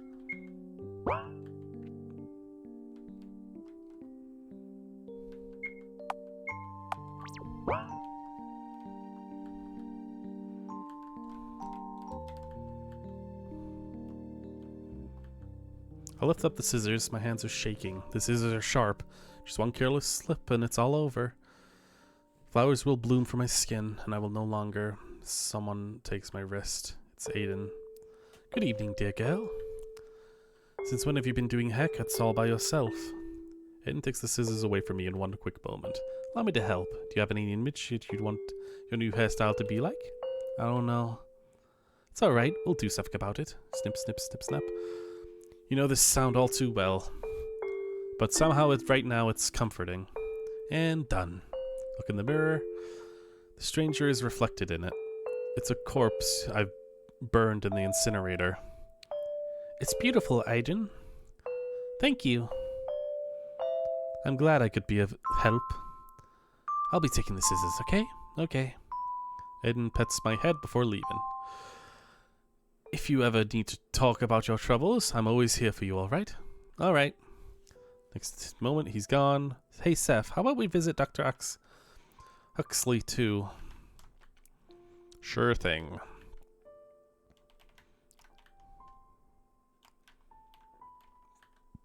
Huxley is attaching a limb to the body with a duct tape. Perfect. Good evening, Dr. Huxley. Hello, little one. Is there anything you need to ask? Yes, there's something that's been troubling me for a while. Oh, a chronic illness? Deadly disease, I presume. Yeah, something like that. I've been vomiting a lot of ink since the Oracle awakened. And I do not know where they come from, and it doesn't look like it's normal ink. If it was, your intestines would be full of ulcers by now, or worse. Let's have a look. So did you find anything, Dr. Huxley? To my surprise, I haven't. I believe this illness is of a psychometric character, which means that the problem lies in your mind. I'm afraid I can't be of help in this case. After all, I'm a surgeon. If it's not something I can cut out, well, you know. I understand. Thank you, Dr. Huxley. I'm happy to help. Cool. And I'm out. Okay, back to the goddamn room to sleep, right? Please tell me I'm sleeping. Nope, apparently not. So much for being told where to go now. Check the TV room, apparently. Bennett and Felix are sleeping soundly with the TV still on. Must have completed the fighting games so much that they fell asleep. Cool. This isn't a fighting game. Harem dating sim gone wrong, reads the text. You play as a student who gets admitted into elite school. Everyone, both boys and girls, are throwing themselves at you, regardless of whether you want it or not. Can you reject them all? Can you avoid all true and good endings? Find out. It's about time I started collecting blackmail on everyone. Okay.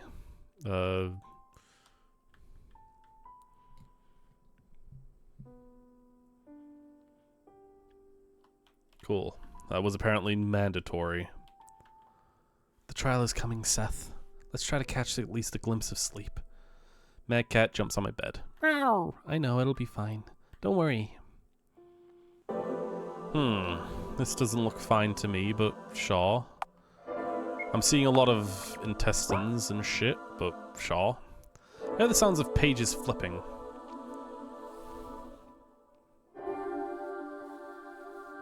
Oh, you're awake, Miss Witchsire. Where am I? Your mind, of course. Where else would you be? But can't you see it? It's a good old mind library, lying in shambles. You're too close, Faye. Faye chuckles softly but doesn't move away. You've accepted me into your mind. How much closer could we get? I laughed a bit too bitterly. Faye, yes? Read me something. Will an old memory journal do? Anything will. Very well. Choose one. Memory of the yellow ribbon or memory of the graveyard. Yellow ribbon. It's a memory from the Umbrella Man. It's quite short, so I may as well read you the other one. Day I got a yellow ribbon. It was on my 8th birthday. Umbrella Man stood in the darkest corner of the room, blending with the shadows. He stepped out of it when everybody else left. He extended a gloved hand to me. It was a present. A yellow ribbon. For your birthday present, I brought you this ribbon. We were born colorless, he said, tying it around my collar. It's the people we meet that gives us color. Wear it as a memento of our alliance, will you? We're at memory end. As promised, here's the other one. You've already seen a fragment of it, though. A memory of my first dress. Back in the day, I slightly short haircut and dressed in a way that one wouldn't call girly. When Aiden awoke after Dr. Hugley's treatment, he was Grampus no more.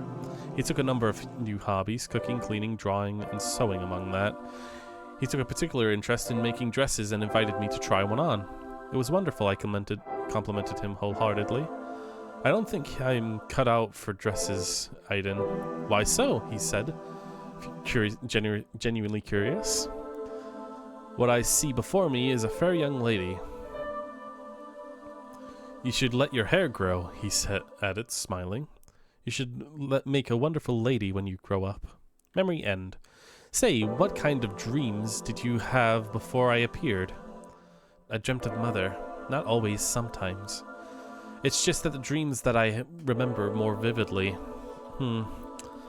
What were they like? In one of the dreams, we were walking together in the streets of night. It was raining. Then she fell on the ground and I dragged her away from the sidewalk, took off my coat and covered her. Then I knew I had to do something, but I couldn't do anything without asking her permission. So I kept asking, should I call for help? Should I call a taxi? Should I call an ambulance? But she kept answering with, I don't know, over and over again. So we just sat there, unmoving. People passed by us. I cradled her in my arms. It felt like her body parts were missing under the coat, but I couldn't bring myself to check. That's the kind of dream it was. Not moving a muscle to do anything because if you were told not to. That's what a dependent way of living your life. I know. But strangely enough, I was content with it. It felt like it was supposed to be that way. To think of it, I've always wanted someone to make decisions for me. How pitiful, yet fascinating. Although I'd love to continue our conversation, I'll leave you to rest today. After all, the trial is coming. Yes. Good night, Faye. Faye chuckles. Sleep well, Miss Witchsire. 32, the day of the trial. Oh my god, it's music that's copyrighted. Copyrighted music. Whoa. Yep, this is definitely gonna get claimed. Wonderful. Thing you've got to do stuff. Get me out of here, please. Yes. School. Man, I'm cut out. What do I do? Track various scenes in your bedroom as they appear. I gotta do something to get out of here. This is literally, unironically, going to get me claimed. Destroying and being angry. Chef, don't you remember? Friend, hey, she drew this for the birthday. Isn't she nice? Happy day, happy birthday. Die in a pit. Ooh.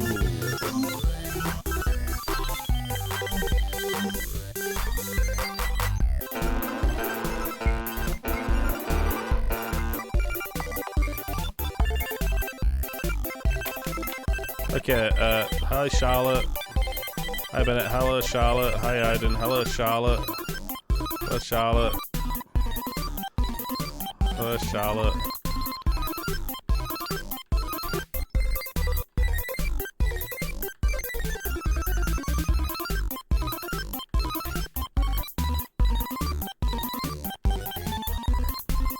Okay, are we done yet?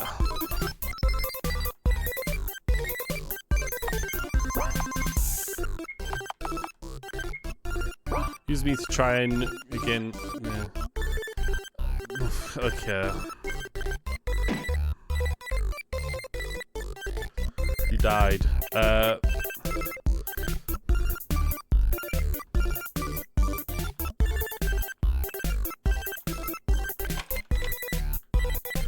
Oh, I need to do this in a specific way.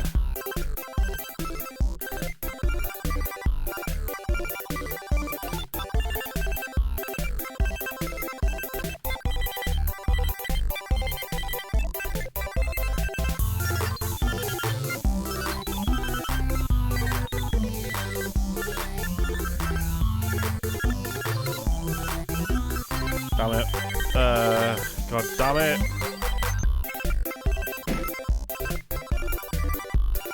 Shut up.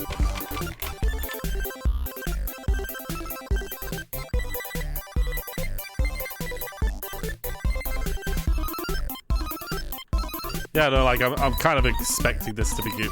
I'm gonna cut out this part because it's gonna get claimed. It's ridiculous, kind of, like, seriously.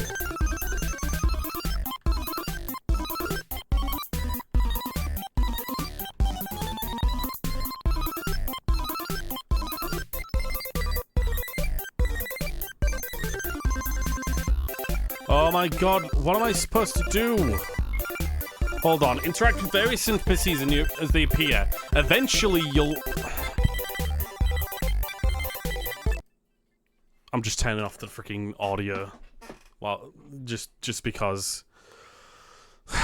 Eventually, you'll leave the room once it's nearly full. If you get stuck in a place at any point, use a thingy. What? Goodbye, Felix. Goodbye, Aiden. Goodbye, Bennett. Goodbye, Huxley. Goodbye, Mad Cat. Goodbye, everyone. I'll miss you all. Okay. So there was something. It was just supposed to. I was supposed to let it happen. Cool.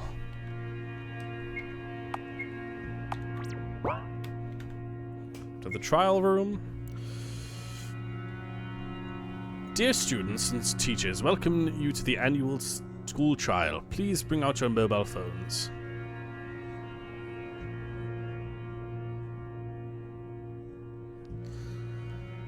Shall begin voting now. Henry peeks over my shoulder, waiting for me to make a decision. What should I do, Seth? I promised C not to vote for him, but I want to save him. I too promised Henry to vote for her. We're best friends after all. What should I do?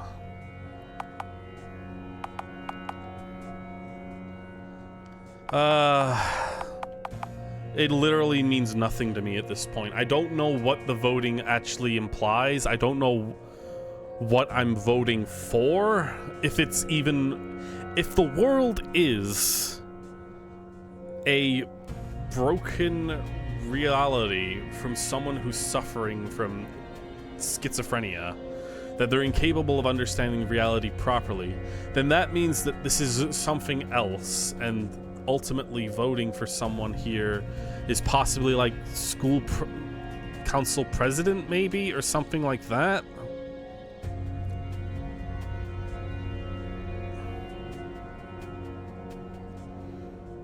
And that would mean that they stay around afterwards, like C would leave unless he became council president or something, and thus he sticks around.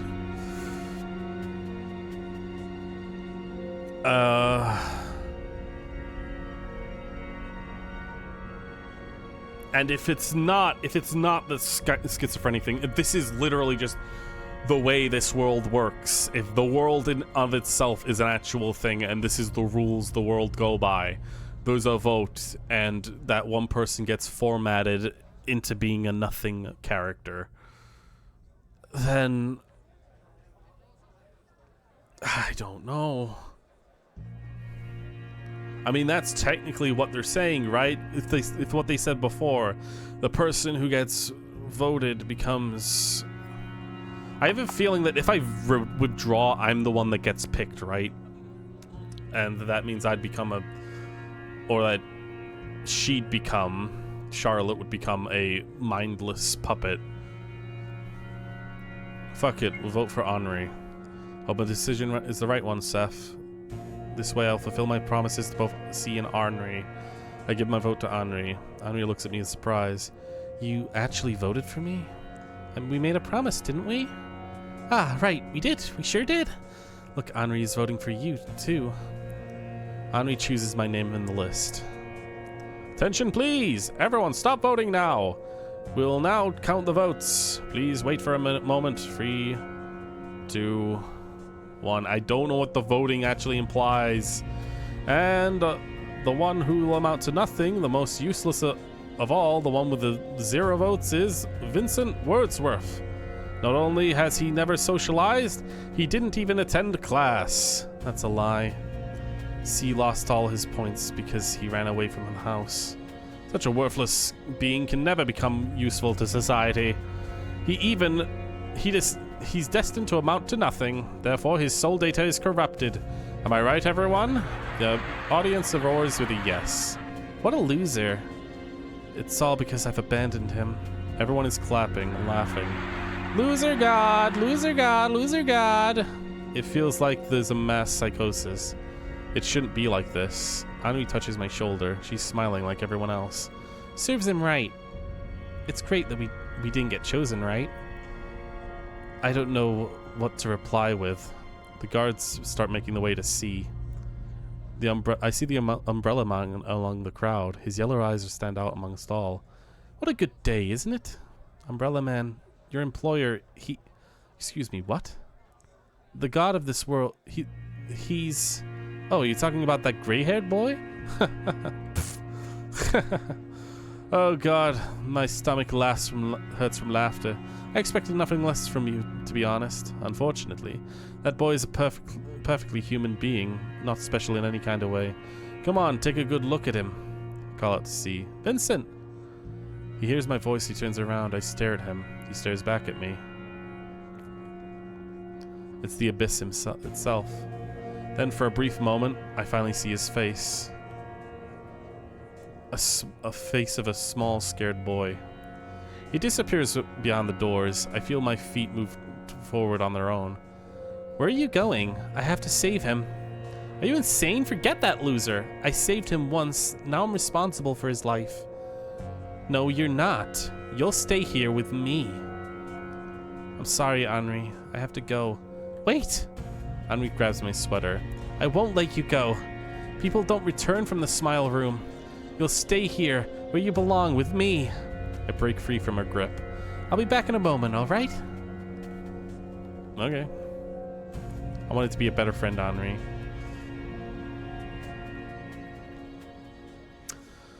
Okay, cool. We're just also getting more lore. The Smile Room. You're not a loser, God, see? I think you're wonderful. You're wonderful exactly because you're flawed. Because it makes you so very human. We're flawed. We're born to make errors. We hurt to make others because we hurt each other because we are essentially egotistic. That's why I want you to know better. That's why I want to know you better.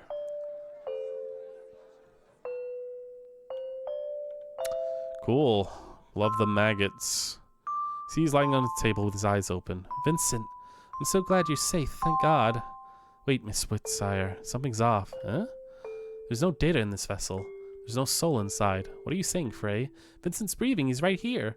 What I'm saying is that it's a lump of meat lying on the table. It's not a person. It can't be. No way, you're lying. I do not tell lies, Miss Whitsire. We're too late.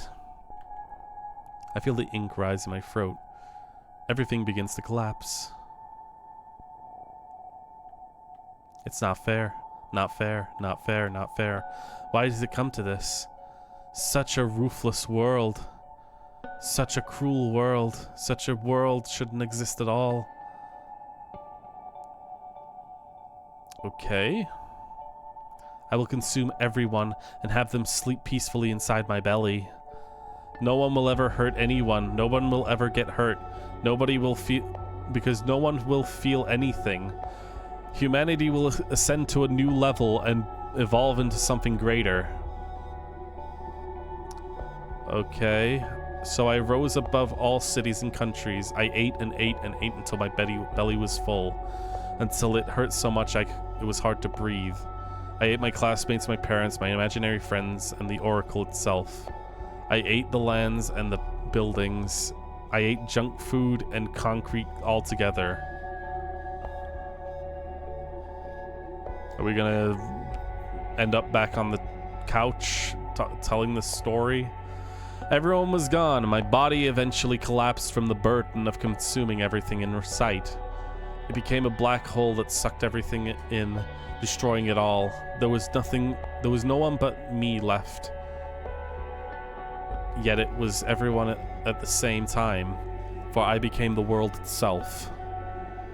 I'm sure there's a lot of vor porn out there that does the exact same concept. Holding an empty shell of a false god, I cried. Wah.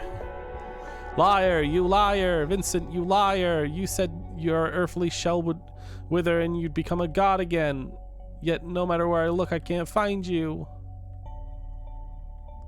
I cried and cried until my voice became hoarse. I'm sorry, everyone. I couldn't save anyone or anything. I'm sorry, Henri. You protected me. You got angry at my place. Yet I only thought about myself. I'm sorry, Vincent. All this time I wanted to be saved myself, so I sought salvation in you. I wanted you to become my hero, but it doesn't matter now. Now that is too tragic. Don't you think, my dear? You... Hello there. You're still alive. My dear, that's a harsh way to put it. Of course I am. The world you've consumed is like a particle in the vast universe. Then why are you here? I've come of my own accord. I clutched Vincent's body close to mine. Easy, easy. I'm not there to take him away. Instead, I've brought you something. Umbrella Man brings out an item he was carrying. A box. What is it? What does it look like to you? A soul cube. Then it's a cube. Then a cube it shall become. It's a copy of this boy's soul. It was rather hard to get. I'm afraid the original was destroyed, however. Souls have backup copies. Well, of course, data backup is essential. You must have thought that you were able to go back in time. When in reality, your soul cube copy was downloaded into a new body every time you died. I've never thought about it like this. Although you cannot bring this boy back to life with the soul cube, he won't vanish from this world completely. So no matter what, I couldn't save him in the end. You still can save his soul. If you open the cube, you'll release his soul data. He will become a stargazer and pass in the purgatory stage. Who knows, perhaps he'll want to stay with you afterwards. Anyhow, enough of the idle talk. Charlotte Witchsire, you've consumed the energy of an entire world and an oracle, and that made it part of you. You can convert that energy inside you to create life from zero. When it runs out, all you have to do is consume more. In short, you've become a god, a binge eater at that. That is a fact. If you don't mind, might I ask what you plan to do now? I'm tired, Umbrella Man. I want to rest. Is that all? You have the power to consume worlds. I never asked for it. Then do you plan to leave this domain? I will remain here. I don't want to eat anymore, Umbrella Man. Oh well. There's an alternative versions of you who will struggle in countless parallel worlds. So are people you care about. Will you abandon them too? No. I want to look over them.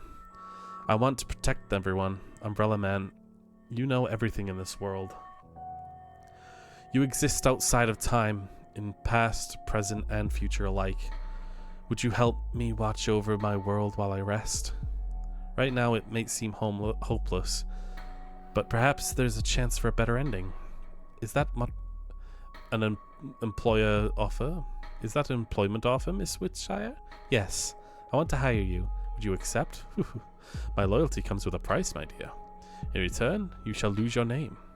The world will forget your human existence, and your name shall become an empty sound. Your alternative incarnations will never learn about you, and your name will be erased from all soul archives.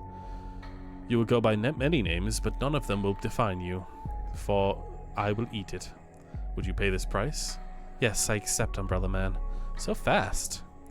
You really don't value yourself at all. A contract between Name Eater and World Eater. How thrilling.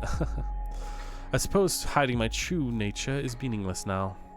After all, it was you who invented the concept of observers and puppeteers alike. Such things as episodes with me talking to your puppeteer was no more visions of a delusional grade schooler. I laugh a little. It sounds a little hysterical. Have I said something funny, my dear? No, it's just... You've always said that your employer cared about my well-being. Now that I've realized who that was all along, I couldn't help myself. Oh, the irony, am I right? The moment you hired me was destined to happen all along. By the way, Umbrella Man, how was it that I called you... That's how I called you when I was a child, right? Why, yes, I've grown accustomed to this distasteful nickname. Do you have a real name? I go by many names. People give themselves to me themselves. For example, you can call me Charles. Man, that's stupid. I laugh with him. Now then, I shall give you some privacy. You still have things to do before your slumber, don't you? Just like that, Charles disappears. I look into the soul cube in my hands, small, grey, and fragile. Smile to myself. You know, Vincent, I never noticed how fragile you were. You feared germs, the people, and human life itself, so you decided you didn't belong to this world. I wonder how it felt all this time. I was so fascinated with you that it made me ignorant, although ignorance is a trait that we share. It's time I let you go. I open the soul cube. Contents disappear. See you later, Vincent.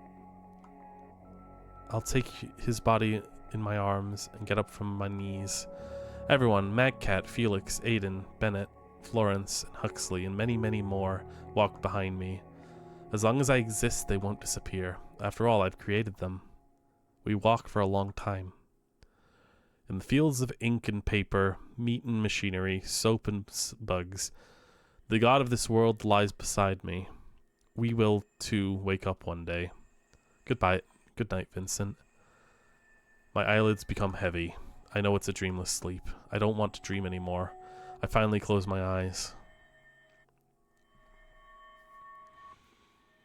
Take your fucking time to do it. Rejoice, Seth, faithful friend of mine. I became a god of my dollhouse, and will observe its people until the end of time. Charles will eat my name, and will watch over me in every single timeline that exists. The world will forget about my existence, but you won't. And that's the only thing that's important. Grey End. Eternal rest for a god. So, am I supposed to be okay with that ending?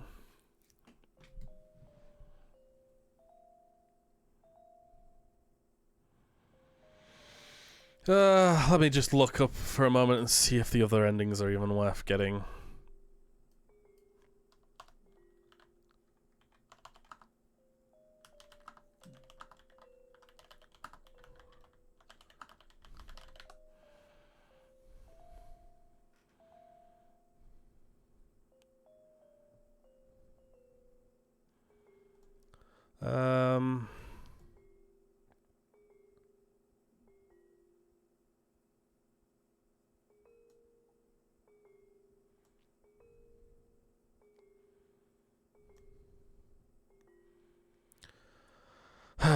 I don't know. It's been a long time, hasn't it? Like I don't know if it's worth going through a bunch more dialogue, but I guess we can like do a little peek and see what they're like. I'm probably gonna like skip through it a bit. Vote for C. It's decided. I chose C's name for the list. Henry looks at me in shocked disbelief. Why choose him? Did we make a promise? I'm sorry, but I don't have anyone. He doesn't have anyone to vote for him. How could you, you traitor? I trusted you. So now we'll be getting picked, I think. Serves her right. Why am I not surprised? Looks at Henri. Serves you right, you traitor. But I even look surprised. You gave me your voice to crush, and yet you're devastated I didn't give my voice to you.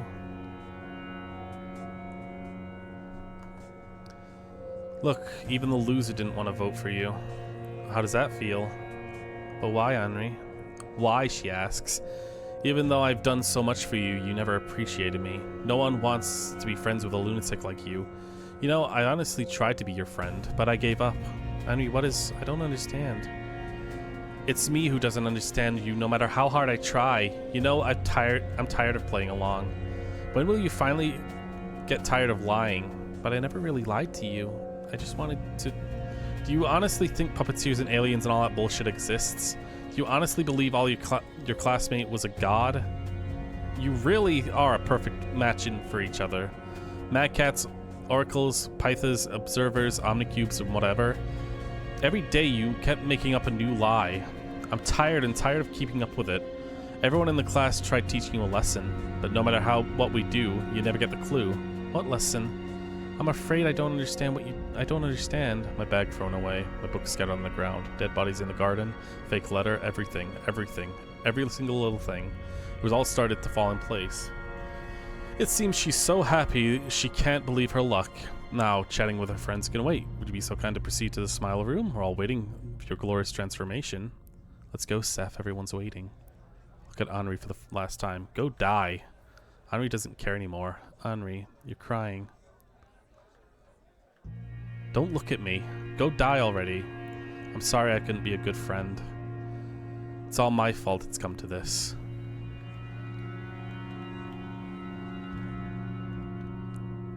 It's about time you get your brains fixed. Passed by C, looks lost, devastated, still very small and human. His words are barely audible in the noise. I'm sorry. Give him my wildest smile. I'm so glad, C. I'm so glad I was able to save you. Looks at me in shock. God's pushed me further. And next moment he disobeys in the raging crowd.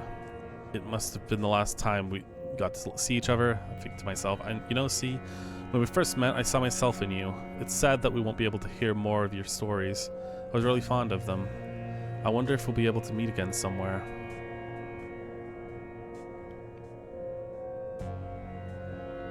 Cough. Yep. Oh my god, sticky keys.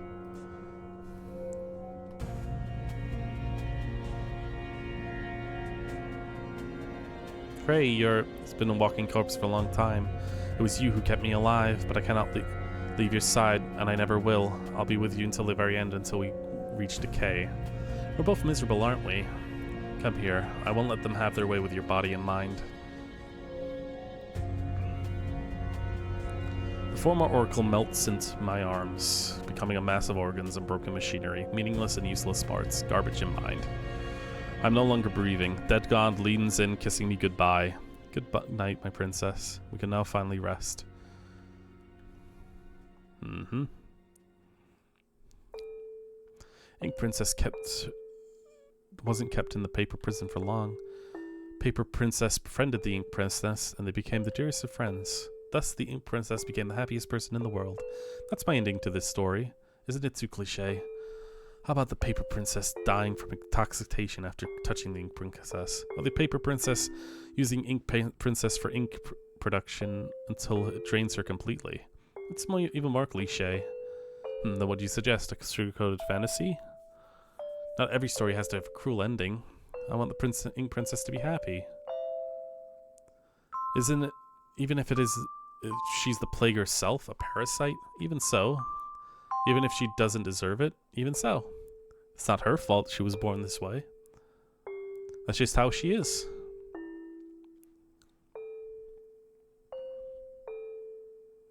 Somewhere far away, the door of the smile room is opened. Somewhere far away, a lump of meat lay there, devoid of soul. Somewhere far away, a false god wept over a disposable vessel. That's right, the embrace of the dead god will eternally rest among the stars. Rejoice, Seth. This is my happy ending. Everlasting oblivion. Cool.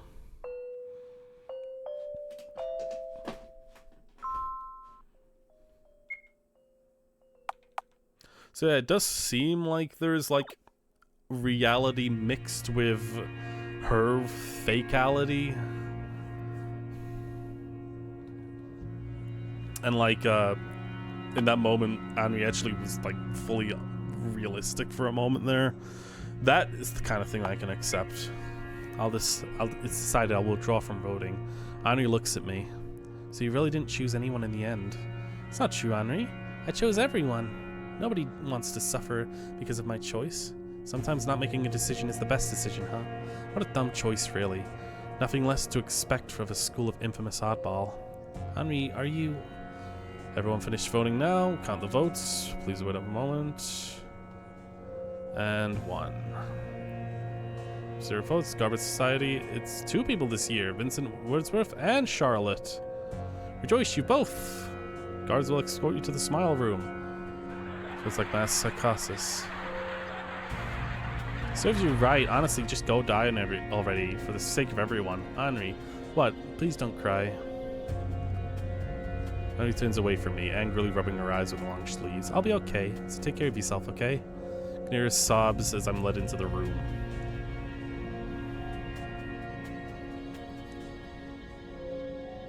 Oh, this is the short one, I think. The operation will take no longer than a few minutes. Stay still. C finally looks at me from his operating table. I see horrors in his eyes. He's shaking. Charlotte. Yeah? There's something I want to tell you. I'm sorry. I'm not who you think I am. I lied to you all this time. About puppeteers, observers, about other worlds. It's just like everyone has said. I'm a false god. A loser, a weakling, a coward. I don't know anything about this world, nor what lies beyond it. My name is not C, it's Vincent. I know who you are, Vincent. You're no loser god. I think you're wonderful. I want to reach out to him, but there's no strength in my body. My eyelids become incredibly heavy. I'm scared. Cool. My mind library's been destroyed. Frey is here. I really love this disgusting imagery. Frey, I want to put an end to all of the trials. I want to save C from this world. I want to save Henri but from herself. I knew you'd say that. You still want to become the tragic hero for everyone's sake, right? A boy who put himself above all these living things. A girl who loathed herself so much that she raised her self-confidence at your cost. All of your imaginary friends. Your father who abandoned you long ago. Your mother who never comes to visit. You loved them all, didn't you? Even though that I was always there for you. You chose all of the others over me in the end. You said it yourself, Frey. You're the product of my own mind born from a remnants of the Oracle. You're a manifestation of all my destructive impulses. Especially, you and me. Essentially, you and me. And I couldn't love myself, Frey. I couldn't love us. So pitiful, aren't we? Now then, come here. Let us repaint the world with your colors. Consume us whole. I take a step forward. So I think I got the saddest ending at the start, I guess. I wake up, it's quiet. Vincent is lying on the operating table. It's quiet in the hall. Why is it so quiet? Was it so quiet? Was it so quiet? Was it so quiet? My echoes throughout the room with an orchestra of voices. One of them is saying it isn't just me, it's the whole school. One who stands among the crowd is a man pitched in pitch black clothes. He's laughing. Well, what do we have here? Say, what wish did you make under the shooting star? An ear-deafening orchestra of voices that follow. I wished for it all the painful things to end. I wished for the painful things to end. I wished for the painful things to end. I wish that everyone's happiness, I wish for everyone's happiness. I wish for everyone's happiness. I wish for everyone's happiness. Just that. I see, what a foolish wish. However, it did come true nevertheless. As long as the human ego exists, people will get hurt each other. Yeah. The only way to bring it to an end is to achieve ultimate control over each and every person. And voila, there you have it. You selfishly ate and every ego in the world. Now there's only one left. Congratulations, my dear. You've become the oracle of this world. No way, everyone is gone? Vincent, Henri too? No way, everyone's gone? Yes, their bodies are now vessels for you. Not only did you consume their soul data, but also the spare copies of it. Unfortunately, they're gone from this world now. Say, Umbrella Man, can I ask for one last favor? What is it? Can you kill me? All I do is keep hurting others. If I disappear, the world will surely be a happier place. Someone like you who disregards life itself wouldn't hesitate to do so, so please, somehow... Alright. I close my eyes. It's for the best this way. No one will get hurt because of me anymore. Instead of sharp pain, I suddenly feel warm. Why? You've done very well, my dear child. All this time, you didn't want to be alone, didn't you? Listen well. I grant you a wish. Usually it comes with a price, but my employer will have already paid in full by now. We will travel across skies, and you will learn to control your power. Once you do, it is possible that you will be able to rebuild your world from scratch. Let's go stargazing, shall we? Umbrella Man reaches out his hand to me. He looks just like my father from the old wedding photo. Is it really okay? Someone like me? Didn't I say it before? It's not about deserving. It's what was destined to happen. Umbrella Man covers me in his coat. So how about it? We leave on a journey. I will travel across the seas and skies, wander among the roots of civilizations, watch lives bloom and wither and be reborn again. Perhaps I'll learn about your kind. Perhaps I'll learn how to be honest. Perhaps I'll learn how to not hurt others. I want to become a better person, Seth. Thank you for everything you've done for me. You've been a great friend. Thank you for seeing my story through to the end. Let's meet again one day. Cool. Stargazer's journey.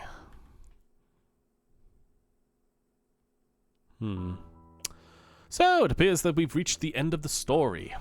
No matter what, Charlotte Whitsire is doomed for the start. You see, my friend, you've committed a sin. Fuck you. Of worshipping false gods, that is. Say, are you satisfied with such an ending? Or do you want to see the child's story end in another way? You know, I have the power to grant your wish. You may call me mercantile, but by this time, you should have learned that nothing in this world comes without a price. And the price would be your name. Say, will you give up your identity for a mere possibility? Will you give up your existence? When I eat your name, will you no longer be wise, the wise, kind-hearted Seth? Because the child won't remember you. She always perceived you as a friend, when in fact, you are just malware that infested our world. I did my best to introduce you as something trivial, when in fact, you were not meant to be here. You see, there are no other puppeteers in this world. Every single word you have ever uttered was given to you by the child. You are just her imaginary friend. However, if you accept my help, she will no longer be aware of your presence, and would no longer talk to you. For that price, you'll be able to save her. So what do you think? Is there even a... what? What do I get from this? Hold on. You can refuse or accept his offer. The consequences of this are unknown. Maybe related to episode 3. Well, that is your decision. Goodbye. Well, I refused, and I'm not going to accept. Okay, that's the end of Hello Charlotte 4-hour gameplay. Oh my goodness. It was a lot. And I still hit the same feelings that I got from the first episode, where it just felt like there was a lot of weird garbage that kept getting baffed around to kind of just fill up time. A lot of nonsensical things that you have to do for no reason whatsoever. And it feels like anything that I did learn about the characters and the lore just made me not like them at all. Granted, I liked it when it started to relate reality in a vague, awkward way, like her perception of what was happening in reality, intertwined with her own world. It's interesting to see that kind of thing, right? Like, to try and interpret what her interpretations in a reality sense. That's cool. Although, it's mixed in with all of the ridiculous, impossible to understand or grasp weirdry. Like, weird vomit that's all over this game. And I'm sorry, it's just, I have the same feeling that there is clearly something here, but I'm not sure if I'm the one that's going to get that kind of outcome from it. The outcome of, wow, this is a great game, it's a great story, I loved it. I don't know what I was supposed to get from it. What am I I get that it's supposed to be an experience, but I didn't really experience anything worthwhile, I think. The small parts that I liked were in between long dialogue, like just long swaths of dialogue that I was just boringly reading through. I can appreciate that it was trying to tell like a story of Charlotte's life in school,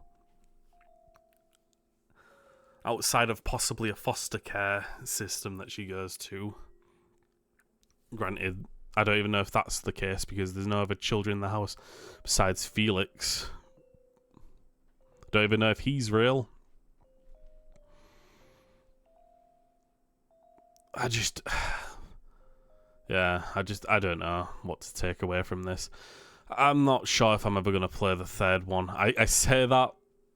I've come off with the conclusion that there were parts that I enjoyed, but ultimately it came off as a lot of convoluted, weird vomit. And if you found enjoyment in it, good for you. See you all another time then. We will figure out what we're doing tomorrow. Farewell.